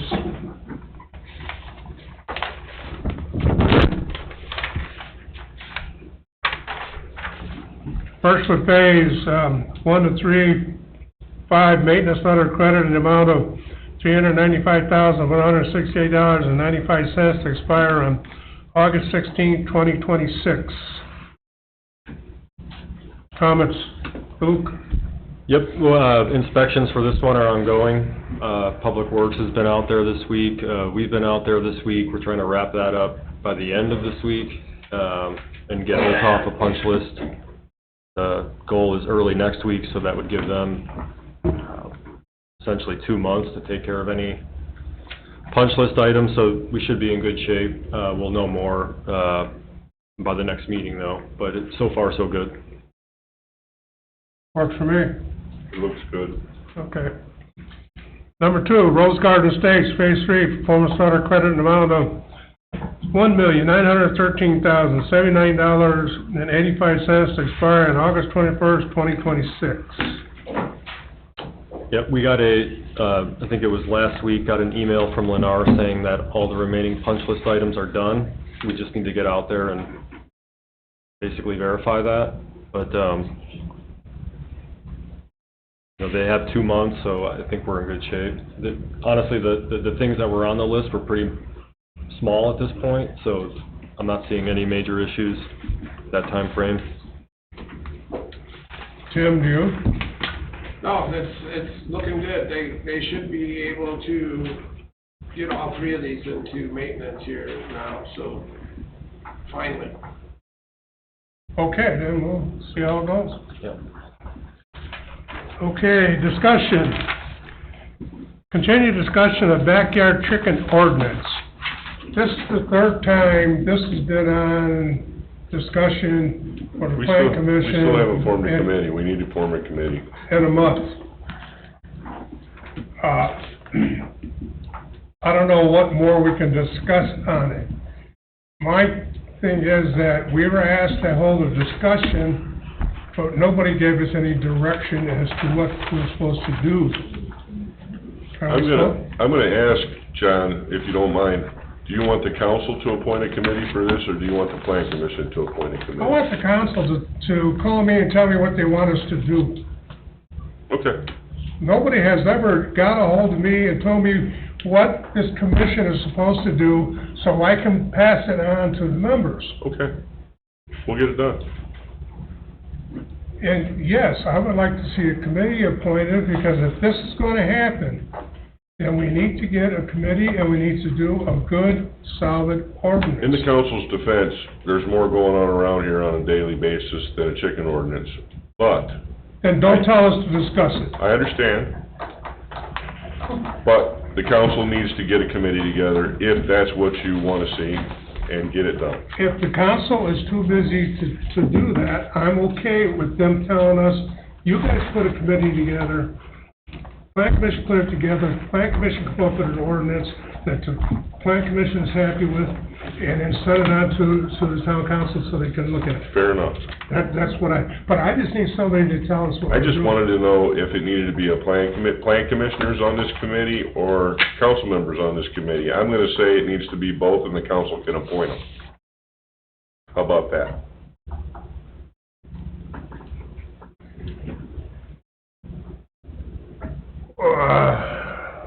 Fine, but if it gets it off that center and we're doing something, that's fine. Okay. So just so we know. I'll carry that forward.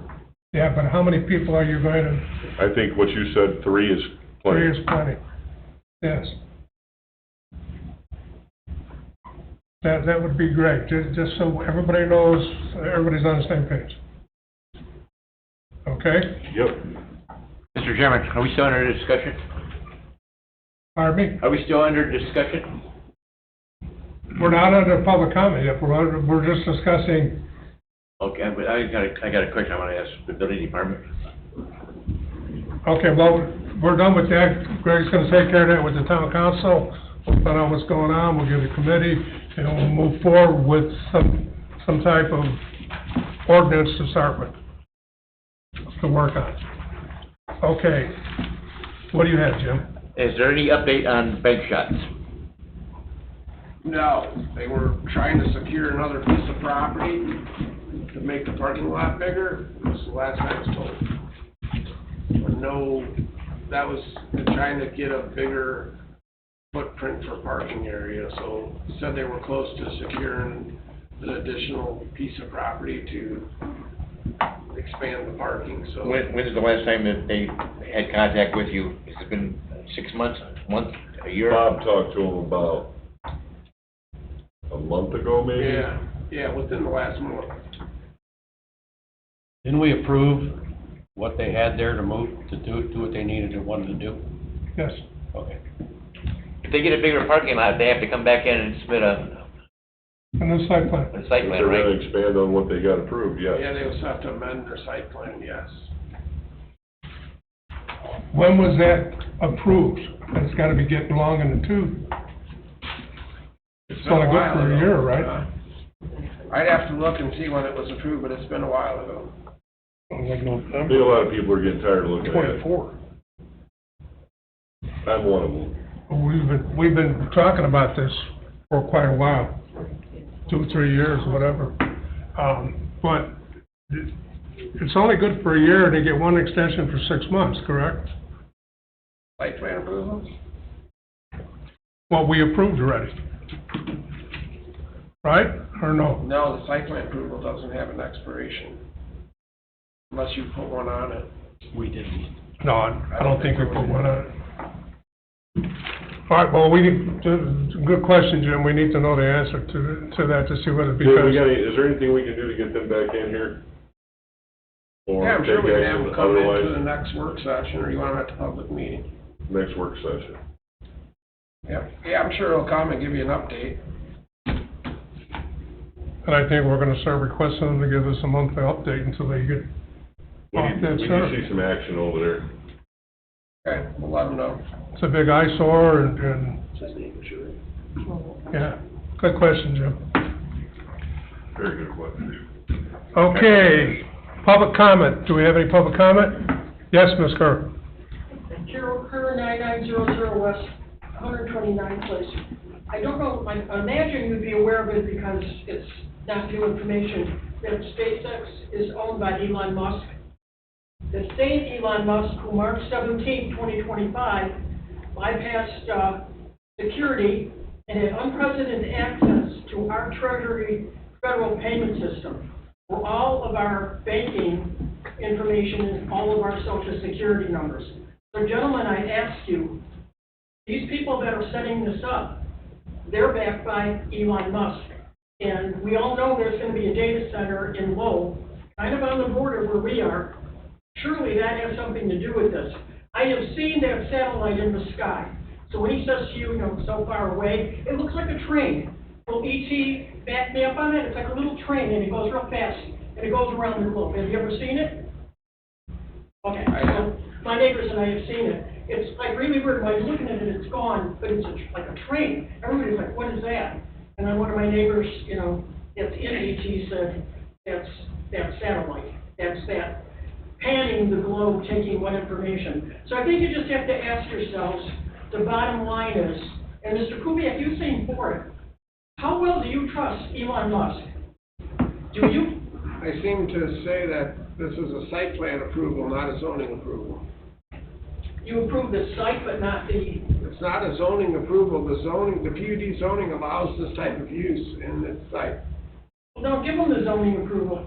It's already Does done. it have anything to do with Lowell? The PUD zoning approval was approved when the PUD was approved, before they started building the Lakeside Business Park. Where is this data center, close to Cedar Lake at?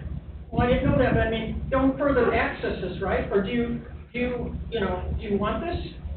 Well, I don't see how, once the zoning is granted for a business park, how you can stop that type of use when it clearly allows that type of use. That's what business parks are kind of designed for, is this type of How do we activity. know what he's really doing? Well, we can't We don't. turn him down just because you don't like the person. Then he has it, right? We have to go by the letter of the law and what's available in that site. And if they can do it, we have to permit it. Okay, thank you. Do we have any other public comment? Pardon? Go ahead. Tim, who's keeping an eye on Surf Internet? They seem to be able to patch the road real well in some spots and not real well in the other, and the good and the bad, I'm not sure.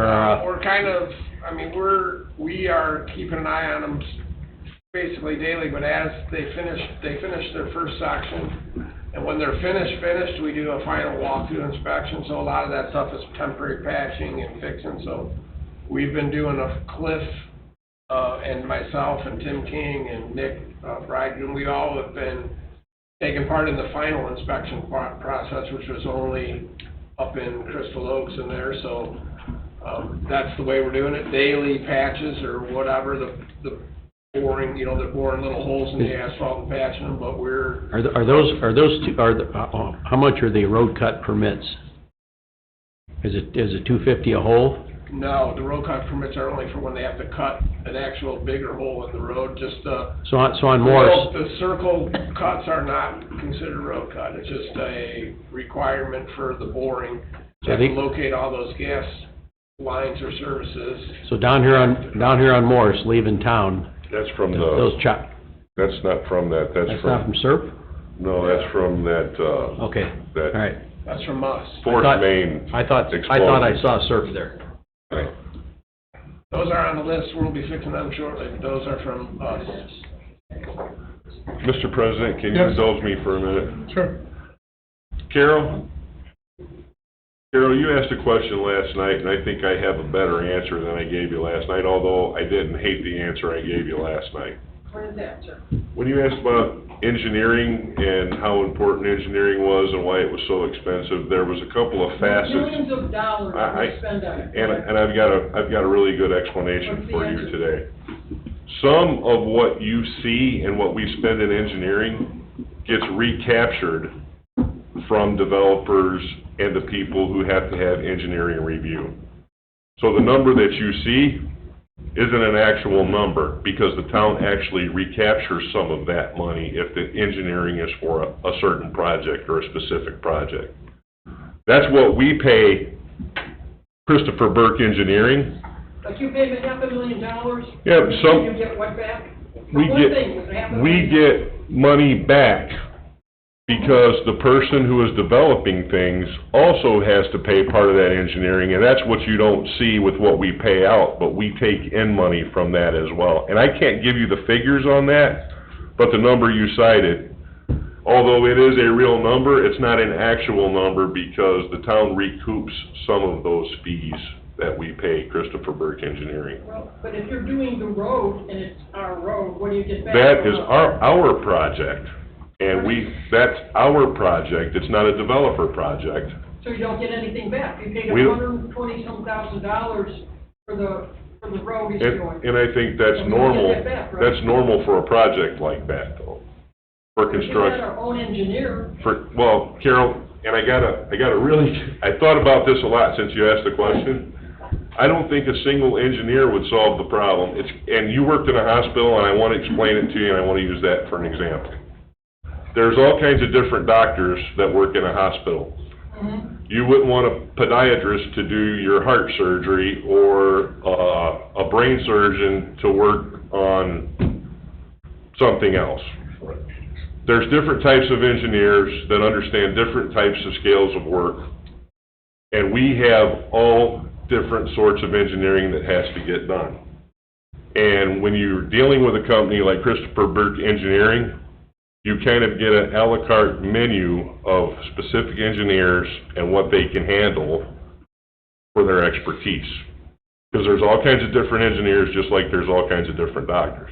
One engineer may have an expertise in sewer, water, or it could be some sort of another kind of engineer, like an efficiency engineer or something. Just because it's an engineer doesn't mean that they can handle every type of engineering work that we need to get done here.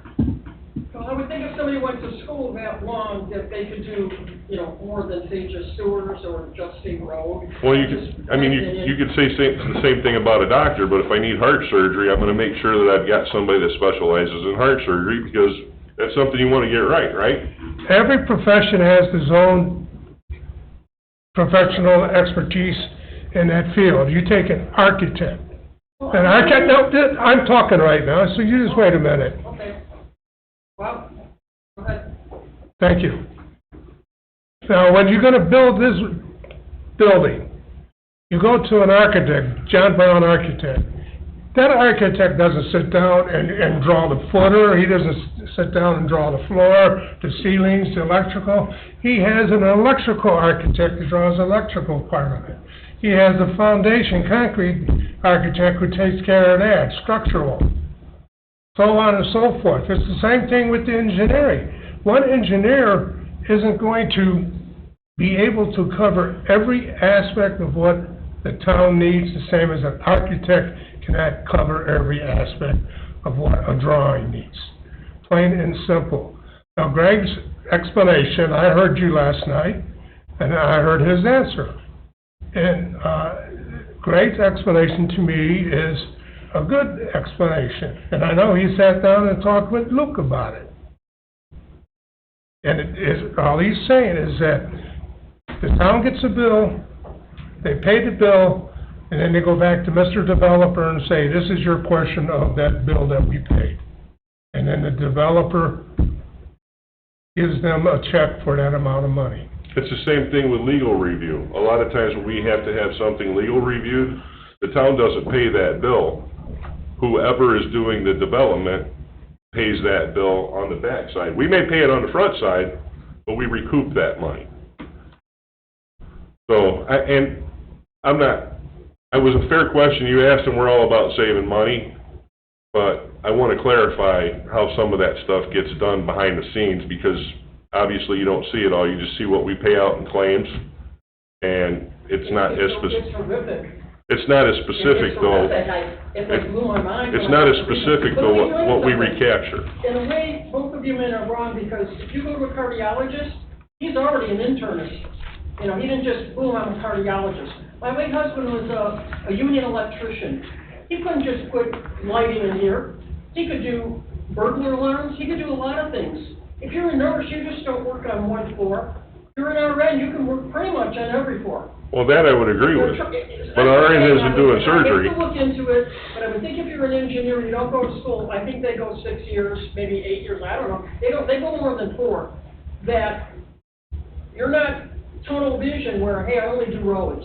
So I think, I'm gonna look into the town where I lived for 20 years in Highland. I went to their meetings, I never remember that amount spent. I never remember someone saying, you gotta pull in these engineers.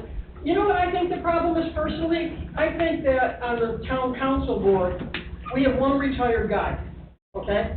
And we have everybody else that has other jobs, people who have families, big families, people who are working. So it would be real easy to say, you know, what do you want me to do? You know, what, $1,200 a month you get?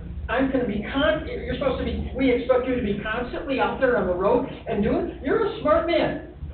Kubiak is too. You know how to do a lot of things. A lot of these men here, when they give their expertise, I can tell they know what they're talking about.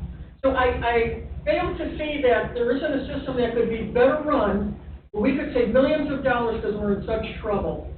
You know, running for town council, that's not why I speak out.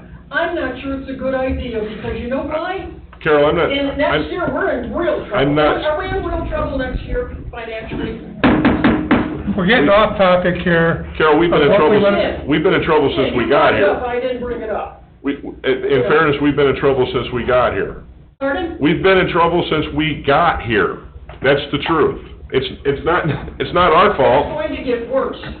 Well, it certainly could. Okay. But Carol, in fairness, all I was trying to do was give you a better explanation than you got last night. Pound the gavel. You brought it up. I'm debating it. He runs the meeting. Pound it all you want. Quiet. I'll be quiet when I want to be quiet. When what?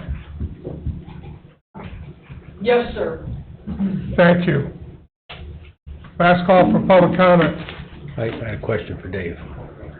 Go ahead. Mr. Austin, the difference in what goes out and the recapture that comes back, those differences monetarily, are those available in a FOIA request? I think so, Okay. absolutely. Okay, nothing else. Okay. Any further public comment? Public comment is closed. The work session is adjourned, and we're gonna move right into the special meeting. I call the special meeting to order. Roll call for the special meeting. Mr. Becker? Here. Mr. Carnahan is absent. Mr. Parker? I'm here. Mr. Huntley? Here. Mr. Pecora? Quiet, we're having a meeting here. Oh, I'm sorry. Mr. Pecora? Present. Mr. Swick? Here. Mr. Wilkening? Here. Mr. Kubiak? Here. Mr. Sherry? Here. Mr. Austin? Present. Ms. Hyden is present. Okay, special agenda for tonight, number one, Summer Winds June 1 performance letter of credit in the amount of $244,187.85 to expire on June 23rd, 2026. Hi, Jack. Hello, Jack Hulls from DVG, representing Summer Winds on this petition. I'd actually like to, I know we have 3 agenda items, but they're all related. It's Unit 1, Unit 2, and Unit 3 for the performance letter of credit. And so I'd like to address basically all of them together, and then you can vote separately on them. So, you know, there's been a lot of conversation about this subdivision over the last number of years. The subdivision at this point, we've had a review on a punch list of items, and we resubmitted those as-bills to Luke this week, demonstrated that all the infrastructure is in and is built in accordance with your standards. There is been some sidewalk that's been replaced, and that work is ongoing. I believe it's largely complete. This is Brad Lambert, he's with Summer Winds. he's actually been doing a lot of the work himself, at the site, so, you know, he's Saw him out there the other day. is personally invested in completing this subdivision for you. So what we'd like to do is, request that the performance letter of credit be allowed to be converted into a maintenance letter of credit. This subdivision was first in front of you for approval in 2017. Unit 1 was built in the end of 2017, 2018. So we're going on 9 years of a performance letter of credit on that first unit. And so typically, we would see a letter of credit be expired or turn over within a 2 years, 3 years timeline, and then you would have your 3-year maintenance. So you're having that infrastructure guaranteed to the town for about 5 to 6 years. In this case, we're already at 9, and then the maintenance bond is going to give us another 3. So the town has had surety that those infrastructure is going to be in good condition and built correctly for basically for 12 years. So that's our request tonight, is that we would take all 3 of these subdivisions, these units, for Summer Winds, which is the entirety of the subdivision, and convert it into one maintenance bond. Your ordinance says that maintenance bond would be 10%, and I believe Luke has a number that we've discussed about that. It's in the $215,000 range. And so these letters that you see for the performance letter of credit have been reduced from the total value of the work down to 25%. So that's what's allowed by your ordinance for performance letters of credit. And so that is our request this evening, is that we would be able to do that, and then that would be provided to you prior to the June 23 date. And if you want to set a pull date so that if that performance bond is not, or that maintenance bond is not in place prior to that, that's fine. We're confident that maintenance bond will be in your hands prior to that pull date. And, yeah, so that's what we're asking for this evening, and would like to hear your feedback on that. Where are we at in inspections and punch lists and all that? We've come a long way since the last meeting. There's a handful of pretty minor items, flags on the fire hydrants. I think there's one riser on a drain tile missing. I think more than anything, I think the major outstanding thing is some sidewalk, which isn't really even, that's kind of a loophole. It's not even in the letter of credit, because it's a responsibility of the builder usually for the sidewalk. So we typically don't even include that. So I guess to Jack's point, they have a handful of, I think, some pretty small things. The maintenance letter of credit would be $215,000, more than enough to cover any of those. What's the number, Luke?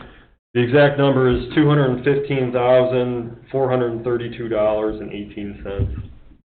Okay, thank you. That's for all 3 of them? That would be rolling all 3 of them into one. And that would be for 3 years, and then as we approach that 3-year timeline, similar to what you've done on, I believe it was Birchwood is coming up for its maintenance bond expiration, the town does go out and do another inspection of those facilities, and if there's any work that needs to be performed to, restore them. So, like, again, many times it's cracked sidewalks, cracked curb, a little bit of spalling or something like that on the asphalt that needs to be patched. Generally, you're not seeing any failures of storm sewer, sanitary sewer, those kinds of things. Can I ask you a question? Sure. Say we got how many minor items? I'm going to follow up as soon as. Just a handful. I guess the sidewalk is one of those items, and that's probably the most major of everything. There's a huge drop off after the sidewalk. I guess what I'm asking is these expire June 23rd and June 20th. If Brad's still out there working on this stuff, is it possible that he's gonna have those done by the next public meeting? Or, yeah, that's June 17th. Is it plausible? Are you still gonna keep working on it? I mean, how much sidewalk is there to replace? You said you're gonna place, there's sidewalk to replace, how much is there? I mean, I saw you out there with the buckets full of dirt around the fire hydrants and all that stuff. Yes, Over the so weekend. those are some of the items that we were trying, sorry, Brad Lambert, 8865 Crooked Bend. I'm 50% of the development ownership in Summer Winds. Yeah, so the grade around the fire hydrants, that was something that, that needed to get addressed because of, just the as-built and things that need, but the sidewalk being the majority of the problem. There's about just under 4,000 square feet that the town had, looked at and said that, there's some minor spalling in some areas, it's more severe. So we had kind of identified we were gonna try to resurface, which had been brought to the Right, commission we talked previously. And then there were, areas that we were gonna try to, actually replace. We replaced about, 500 square feet of it, earlier this week, and try to knock out another chunk of that, here toward the end of the week. As far as resurfacing and getting back, I mean, obviously, concrete companies, mine included, is, we're getting in the busy season here, and so, those are gonna take a little bit more of a back seat, but, I don't know that we'll be able to have it all finished by the 17th. The sidewalks aren't necessarily the issue, though, according to Luke. It's Right. the other stuff. Yeah, so the other stuff that, there was an 8-inch or a 6-inch drain tile that went along the south side in that main bypass ditch. Many of those were, not as-builted, and we did as-built those. There was one of them that we could not find, and I believe actually even today, or maybe tomorrow, that riser is getting installed, so that's one thing. That's one of the minor things. That's what you say, it's very, very minor to do that. And Well, here's what I'm driving at here. If we're really close, and if it's a few minor things, and most of them can get completed by the time this thing, and it would automatically go into maintenance if it expires, correct? No, so this is the technicality that we have here, is that, in order for the town to be protected, they need to establish a pull date, or Brad needs to provide another performance letter of credit to extend that beyond the pull date. And so what... And the sidewalks, can that go into the maintenance part of this thing typically? In my opinion, yes. Yeah, that's what I thought too. I was just looking for a couple of head nods over there. Well, I heard something about the sidewalk drops off. Sidewalks aside. So, hang on, if the sidewalk drops off and it's not particularly safe to walk on, I mean, we gotta do something about it now. The drop-off, in that context, I meant, that's the most major item on the list in terms of cost and effort. After the sidewalk, it's fixing some very, very small things. I got it. Yeah, it's not, Okay. it's not All like right. a drop off. I'm thinking, but- yeah, okay, all right. Yeah. It's not there. So, I'm not unwilling, and I don't think anybody here is unwilling, Yeah. but why don't we see how much you can get done by the 20th, or let's say the 17th. I think that still gives us enough time if it goes the other way. And if Luke says it's close enough for a maintenance bond by then, I'm gonna believe him. Well, I'll let Dave speak to that. The sidewalk, we did do a value on it before any work was done. And I had Brad put together a cost estimate on all the work that was requested by the town to be done related to the sidewalk, and that would total to about $45,000. That's to completely replace. That was completely replace all the work that needed to be done. Provided that to Luke, he confirmed that was appropriate for the work that needed to be done. The maintenance bond is $215,000. So we're looking at, if none of this concrete work was done, we're at 20% of the maintenance bond is outstanding. Is there concrete work outside the sidewalks? I'm more concerned about the stuff outside the concrete work, I guess. Outside of, no, it's just that one drain tile that needs to be installed, which is literally So the curves were a taken lie. care of, sorry. Luke, so we got a clear understanding, I wanna make sure that everybody's clear. What do you got on your list? A handful of small things, what are those handful of small things? One of them is, they have to install an inlet, it's basically a riser pipe on the drain tile at the south end of the subdivision. They have to install flags on all the fire hydrants.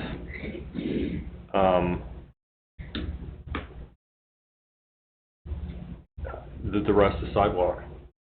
I think you can get there. For those two things? Yeah. For sure. And the sidewalk. Brad will have it done by Sunday morning. I'm committing them to, well, I don't know the delivery on the flags. That would be the thing that I don't know about. Menards.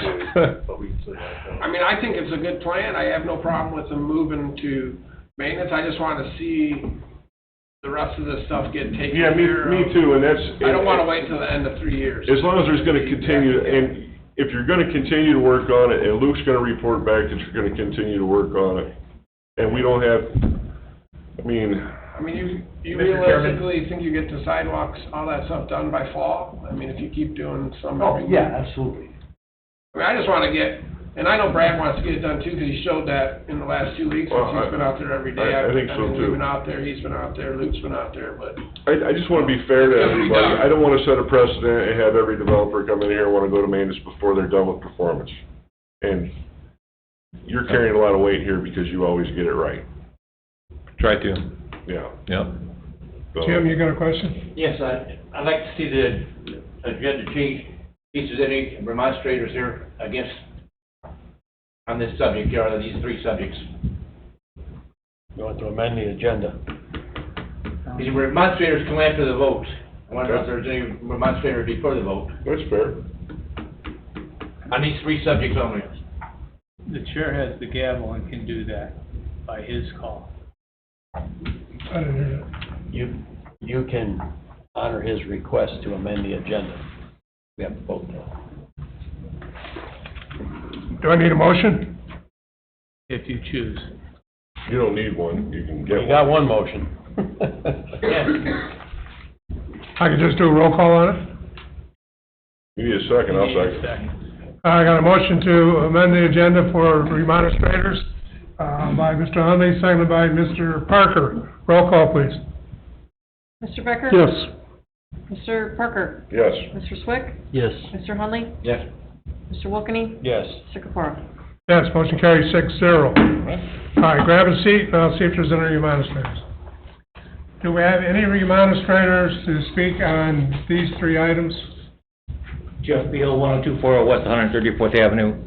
I saw they did last week, they were out doing a lot of the stuff on 133rd Place, and the one coming in on Main on King Drive, but we haven't seen them in like 4 or 5 days now, and I just want to know when they're going to get to the other ones, like the one on Madison and 134th. It's the north, in the corner house. I mean, they came out and they ground it down a little bit, but that sidewalk is just crumbling. It's terrible. And that was one of the first ones you said you were gonna replace. Is that part of the one you're gonna pull out and replace? Yeah, all of the areas that are been marked for replacement or resurface are clearly designated on a plan that was submitted by weeks ago. Luke, can you send that to us? So my location map shows all the areas that we marked as the sidewalks had defects. We didn't mark out resurface versus removal and replace. We said remove and replace all of them, and that's when Brad came back and said, no, we can resurface a few of these if the conditions were right. I don't know if I've seen an exhibit that says this one's a resurface, this one's a removal. I don't think that exists, right? How many square feet of sidewalk? You said 4,000 is an issue? 4,000. 4,000. 4,000. And we don't know how much of that's gonna be resurfaced or replaced. That's to your point. Right. Mr. President? Yes. So, Mr. Austin? The actual resurfacing process, right, starts with grinding, you mentioned. So, it's an aggressive grinding with a diamond cut wheel grinder, and we determine whether or not we're gonna actually resurface it on that grinding process. And if the surface of the concrete, grinds hard and smooth when we're done, then we'll go ahead and just resurface it. If the grinding wheel continues to bury into the concrete, we know that that concrete's really compromised deeper than just the surface and that we need to replace it. So it's kind of hard to say what's gonna be what until we're out there doing. A lot of the concrete a lot of the sidewalk that we did grind, we were able to determine, yeah, there's good substrate beneath that. Some of the concrete was not, and my guys have marked with yellow X's, like, okay, yeah, this portion here, although we ground it, it needs to be replaced. What you're talking about, been marked? They tried to grind it, but you could still, it just pitted the whole thing is, But has it been marked? I believe it was marked, yes.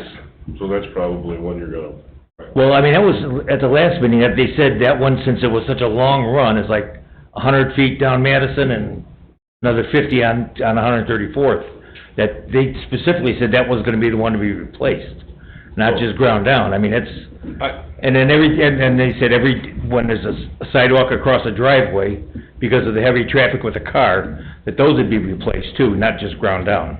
well, it's common for the sidewalks to go into maintenance and be replaced by the time maintenance is over. I'm proposing something different here. Well, was proposed at the last meeting, that it was. Yes. He said he could get that done, get the rest of Luke's punch list done by the 20th, and by October, he could have the sidewalks done that need to be done, correct? Yeah. How do we make that have teeth? You're combining two separate improvement components, is what it sounds like. The instrument would have to marry those concepts. Give me an example. For surety's sake. Give me an example, Dave, of what a motion would look like for something like that.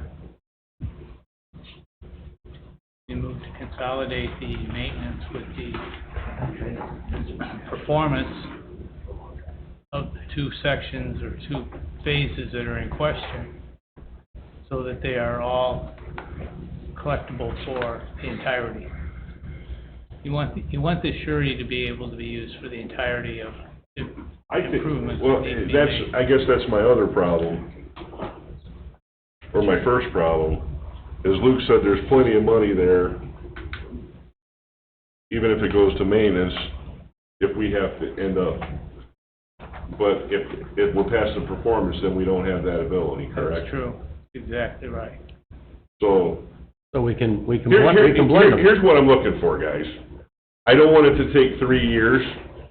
I would like to have a drop-dead date that it has to be completed, and something to secure that, and have this done before it goes into maintenance, and then these people don't get compromised on their 3 years of maintenance, basically insurance.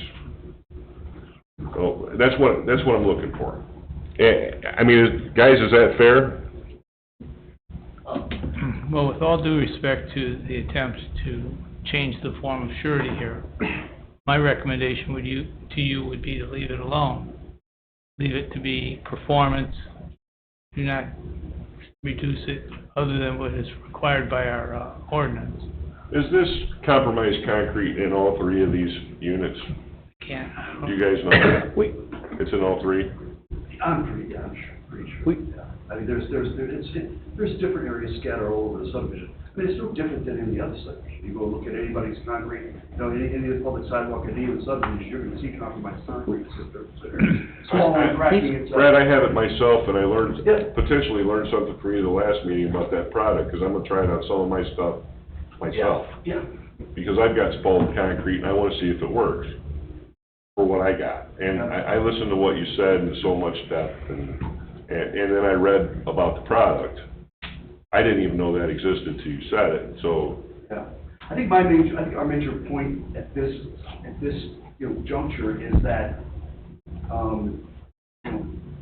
obviously, I have every intention to take care of this sidewalk issue, okay? Even though it's not actually part of the performance bond, technically, right?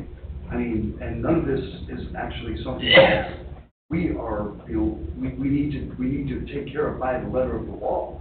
I mean, I'm trying to do this so that we can put this thing to bed. Yeah, and that's what I want to. And move on. And so that's why I'm just saying, like, can we get to maintenance? But guys, Because the town is covered, one way or the other, town's got the money, if I drop dead tomorrow. Let's forget about the town being covered right now, whether it's the letter of credit or the maintenance bond. You got 4,000 lineal feet of sidewalk, right? 4,000 lineal feet? Square feet. Why is it gonna take you 4 months to do 4,000 square feet? I didn't say that it was gonna take us more. You said by October. I didn't say October. Well, Jack said by October. Okay, I'm not a concrete guy. okay. I'm just giving him time to, I understand that he has other things to do besides Okay. replace the sidewalk. How long is it gonna take you to do the 4,000 square feet?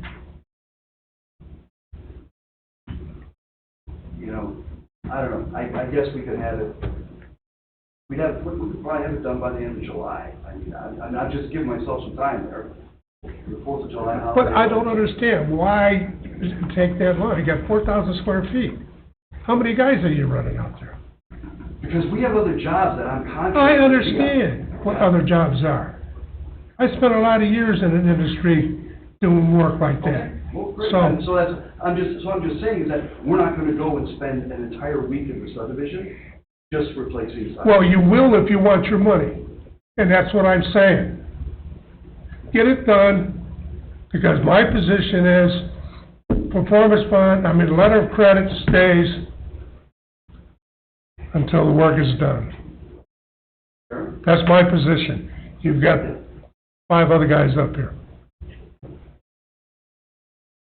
I guess my problem is I want to be fair to everybody, I want to look for a compromise, but I don't want to have these folks from Summer Winds keep coming in here and saying, this isn't getting done, and that's not getting done, and then it becomes our fault then.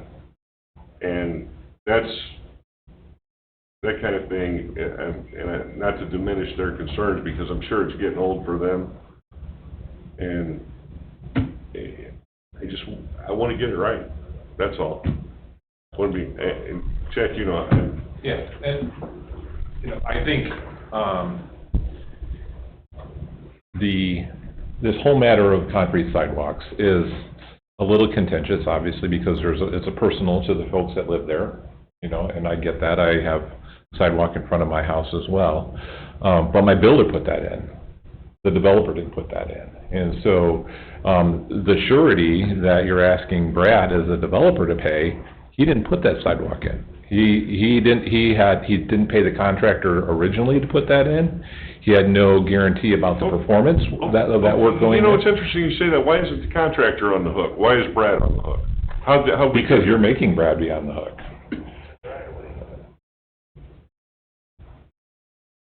Who built these houses at the concrete? You didn't, so I'm sitting here understanding, you didn't pour this concrete that is substandard. No. There may be some sections that Lambert Concrete actually poured, as, It depends on the time of the year and the temperatures, and you could get a bad batch of concrete. It could be that, but it could be the fact that a builder brought in a completely different contractor. Because every one of those houses had a builder that wasn't Brad, wasn't the developer. And it's similar in every subdivision that you have in town, that there's a developer, and then they sell those lots to builders, and those builders are responsible for building the sidewalk that is in front of those homes, including the driveways, including the aprons, including the concrete around the house. It's all poured at the same time, which is well after we had a final plat, well after we established a bond, and the developer is trying to close out the subdivision, and the reason why we're kind of stuck in this spot is because your ordinance says that we can't go to a maintenance bond until we have 80% of the lots built in there. We can't even finish paving the road. So in a subdivision where it So took... this is a little different situation because there was multiple different builders in this subdivision building houses. Yeah. And typically, like a Schilling subdivision is one builder that builds You have a the house. McFarland, or if you have a Or something. Voltoff, you know, Am I, those are... am I off base here? Well, the final coat of asphalt is, it seems to be, a really You're shaking good your head, idea. Tim. The Help me The sidewalks are in the public right of way, so, we kinda started, and this is kind of, I mean, we've had talks internally with this, the sidewalks have kind of been lumped into public improvements because they're within the public right of way. So the property line's on the opposite side of the sidewalk.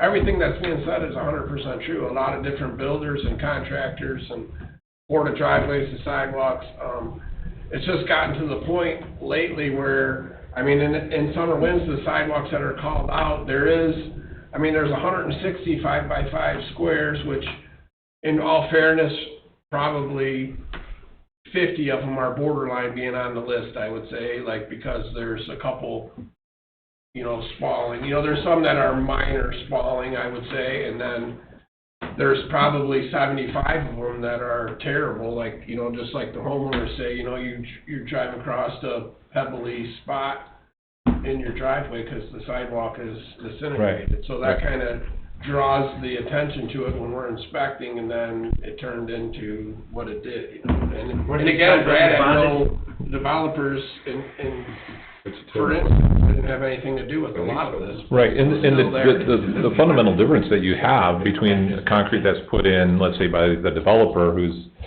doing the sidewalks, so or not the sidewalks, the curbs, you're not having the trouble there is because you have a much larger contractor, typically a Milestone or a Reith Riley or somebody like that, that is using certified tested concrete. And so those batches are coming from the plant, and they have a bill of what it is, and that it meets a certain criteria. And when you have a builder who is pouring sidewalk or pouring driveway, there's not that level of scrutiny that's going on. And so those contractors are typically smaller, and they're not they don't have the same type of requirements. But I've been seeing a lot of pictures, I went out and took pictures of all these curbs that are cracked all the way through. Yeah, and those are being replaced. But, Tim, which I already know the answer, say this is out of performance, out of maintenance, all of a sudden it's cracked, heaved up where the crack is. Who pays for the replacement? Not the town, is it? For what, the sidewalk? Yeah. It's a homeowner that's in front of It's it. definitely a gray area for sure, yes. The homeowner is responsible to take care of, maintain. And that's why, that's why we're trying to do what we're doing. Trying to get it done now before. And these, these neighborhoods, obviously, this one is different because of the whole 9-year time frame. It's a big difference than something that's been 2 years down the road, so. Yeah, Mother Nature's worked this one over already. It's a long time. So we have some dates to deal with. That's why we have a formal request in front of you because of the 17th and your typical requirement for 7 days for your pull date. That would put us at between the meetings that you would need to have for that pull date. That's the reason for the special hearing, or the special meeting this evening, is so that we could have a motion from you guys so that we'd have some clarity on what we need to do. And so, we're asking for this to provide you with one maintenance bond for the whole subdivision. And we feel that you're going to go through this process again. Realistically, in 2.5 years, we're going to have the same conversation about sidewalks and curbs that need to be replaced. And before we get that bond released, and there's going to be more additional work that needs to be done in order to close out that maintenance bond. All right, let me finish remonstrations. Sure. Are there any other remonstrators? Up to the podium, name and address, please. Rich Cruzwick, 10080 West 134th Avenue. president of the Summer Winds HOA. I'd just like to say a couple of things on the sidewalks, and I've talked with Luke about this, I've talked with Tim about it. Some of these sidewalks, I think, are to the point that they're unsafe. I'd hate to see this all get rolled into maintenance and use $45,000 of our maintenance bond money to offset and do sidewalk work. My sidewalk was put in by Brad Lambert. Armani Development, which is Brad Lambert and Tim Dinga, they built my house, and Lambert's who did our concrete work, I believe, they're the ones that framed it all up, because I watched it. And, you know, I've got the spalling in front and stuff. I don't consider mine unsafe at this point.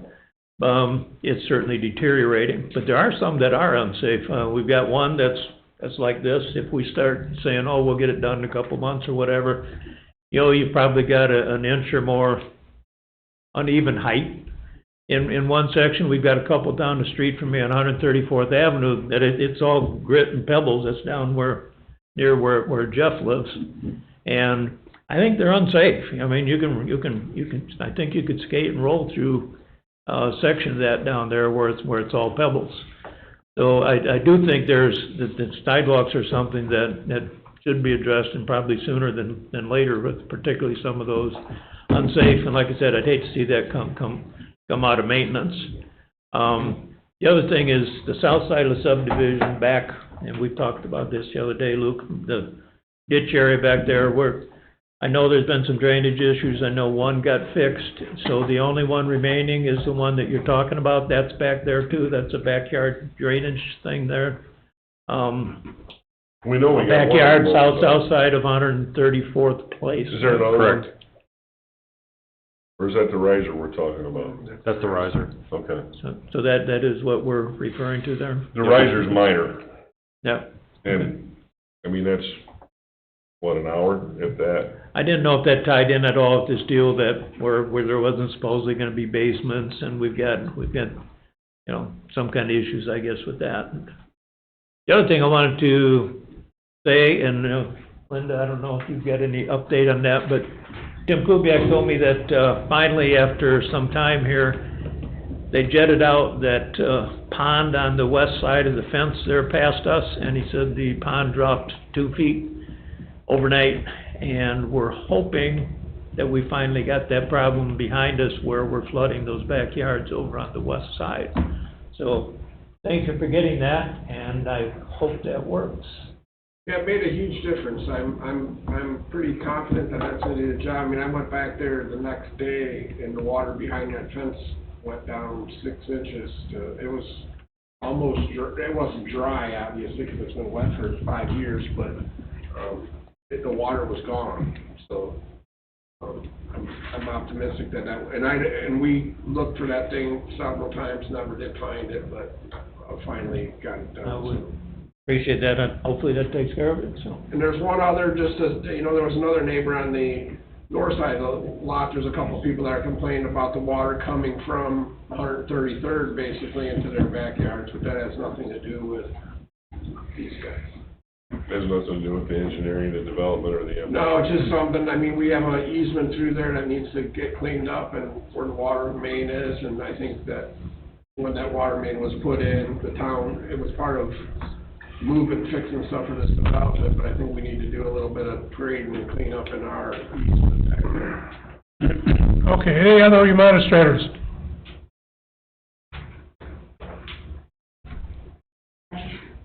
Linda Jameson, 13402 Madison Avenue. So my property is on the west end, up against that industrial park. And you said, Tim, that when you were out there, the lake, the pond had dropped 2 feet. So what about, you said there was a drain that, or someone told me, there was a drain the last time that was up where it couldn't drain the water into that pond? Yes, and after the end of the day, that pond, that drain that I told you was high, or that said was high, that is actually, the outfall of the pond goes into that manhole, and then out of that manhole into the Summer Winds drain system. So even though it has a cap, it has an open grate on it, which it probably shouldn't have, it wasn't put into actually collect the water that was put in as a junction for that pond to come into, and then go into, east into the summer wind, so all of that stuff, seeing it underwater, and then the thing didn't make any sense until now we figured out that it was completely 100% clogged and wasn't functioning.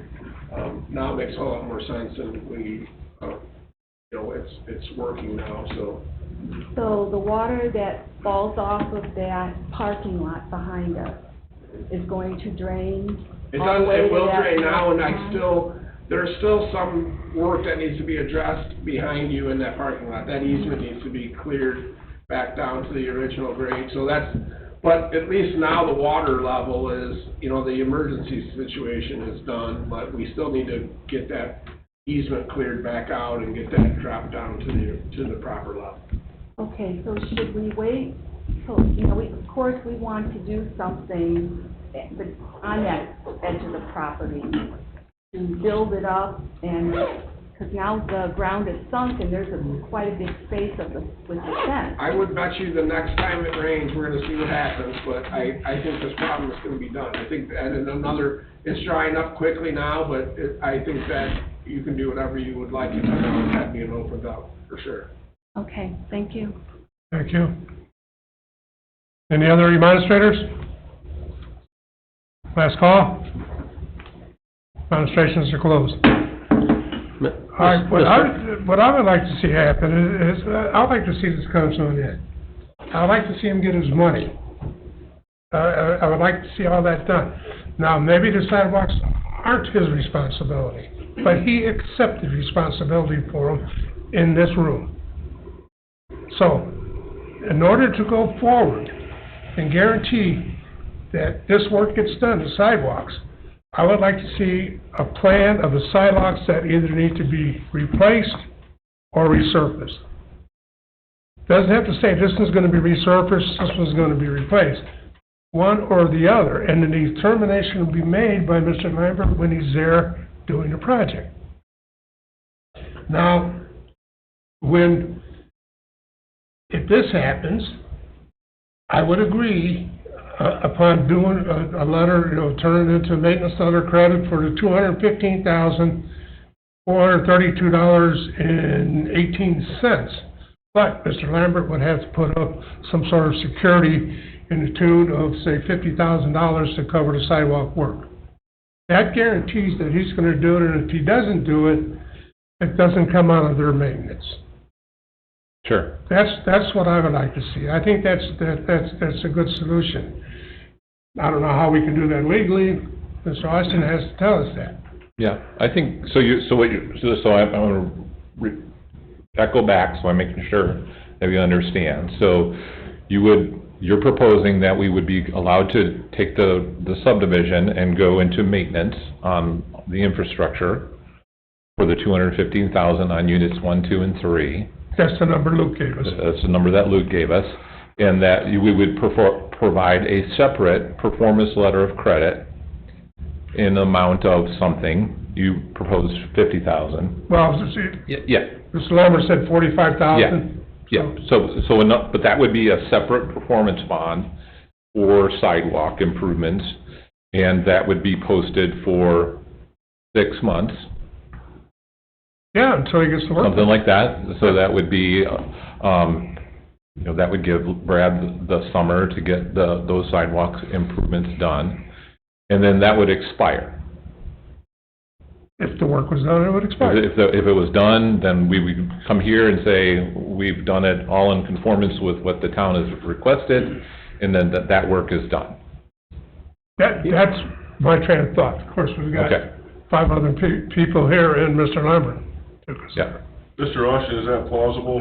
It is, and I've just been sitting here chewing on a motion that should probably include, to introduce the motion, that the Plan Commission concurs and agrees to consolidate the existing performance letters of credit for phases 1, 2, and 3 in the amount of $215,483.18.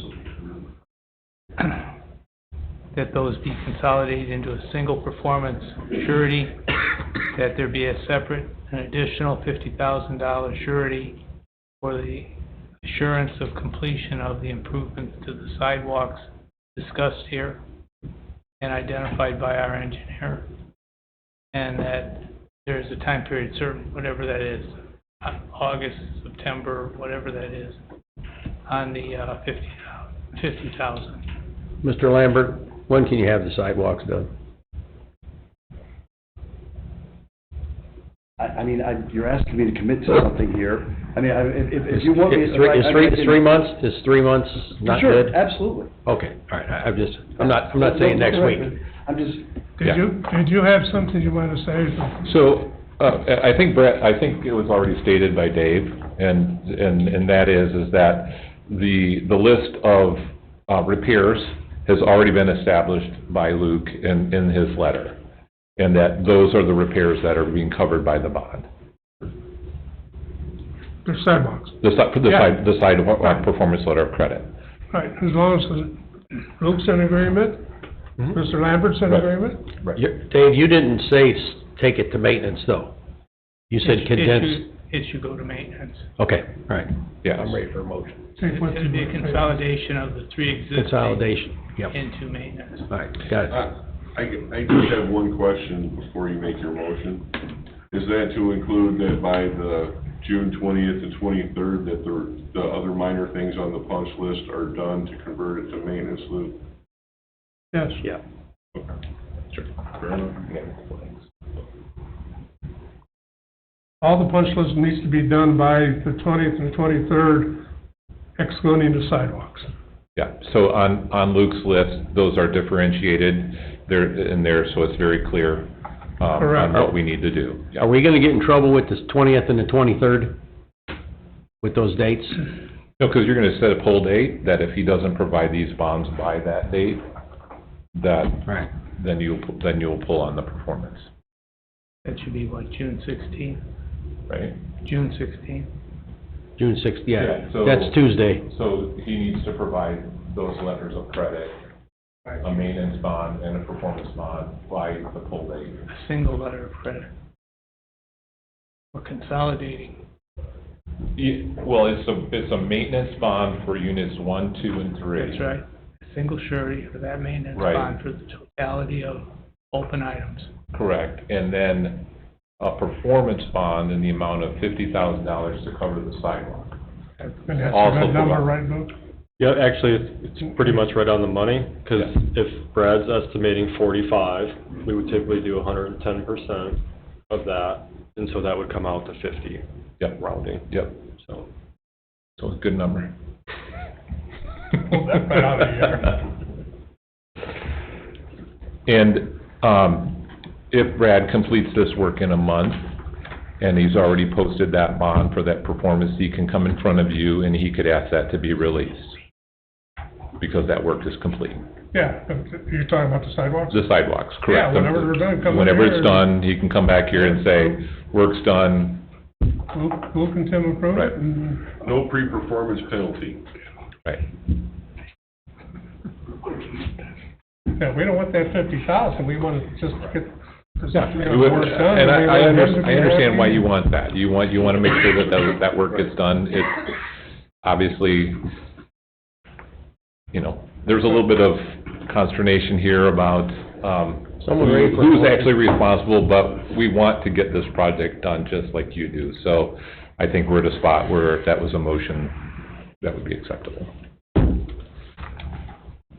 Oh. Mr. President, I'd like to make a motion regarding Summer Winds Unit 1, 2, and 3. It be converted into a maintenance bond with a total of $215,432.18. With the punch list items completed by June 16th, with exception of the sidewalks, which will be their own performance with an assurance of $50,000. I think that's it. Is that a good motion? It's a good motion. I'll second. I got a motion by Mr. Wilkening to, move into maintenance letter and, a performance bond for sidewalks, and seconded by, Mr. Parker. Roll call, please. Mr. Becker? Yes. Mr. Parker? Yes. Mr. Swick? Yes. Mr. Hunley? Yes. Mr. Wilkening? Yes. Mr. Burrows? Yes, motion carries 6-0. Thank you, guys. Yeah, thank you. And just one final point of clarity regarding that, because performance bonds typically do roll into maintenance bonds, but you already have a maintenance bond on the subdivision.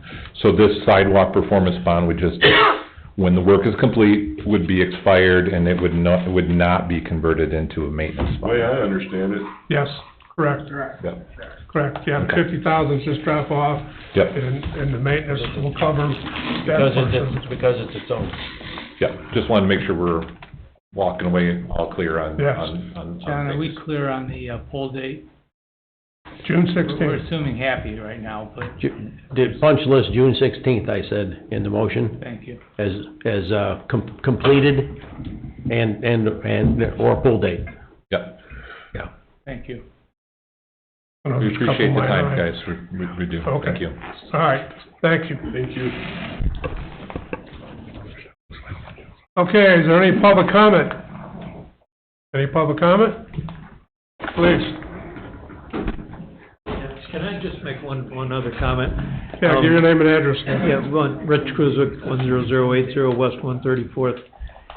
When we talked about sidewalks at the last meeting, then the comment was made by Brad, well, trust us with this recoating, or whatever they call that, because if it doesn't hold up for 3 years, we gotta replace it anyway. If I understand now, they're gonna do it, but they're not going to have any further responsibility past that, because we said it's not gonna go into the maintenance, right? Just the extra It's, 50,000. no, it will, those sidewalks will be covered under the Under the regular 215,000 maintenance. maintenance. It'll be covered under The that. 50 is to make sure the performance, make Okay. sure it's done. So it's not exonerated, period, once No. that expires? Correct. Okay, No, that's it'll all I'm have understanding of. maintenance as long as that maintenance bond of the 215,000 plus is in place. The sidewalks will also be covered once they're Right, complete. okay, good, thank you. Okay. Any other public comment? Last call? Thank you, everybody. We're adjourned.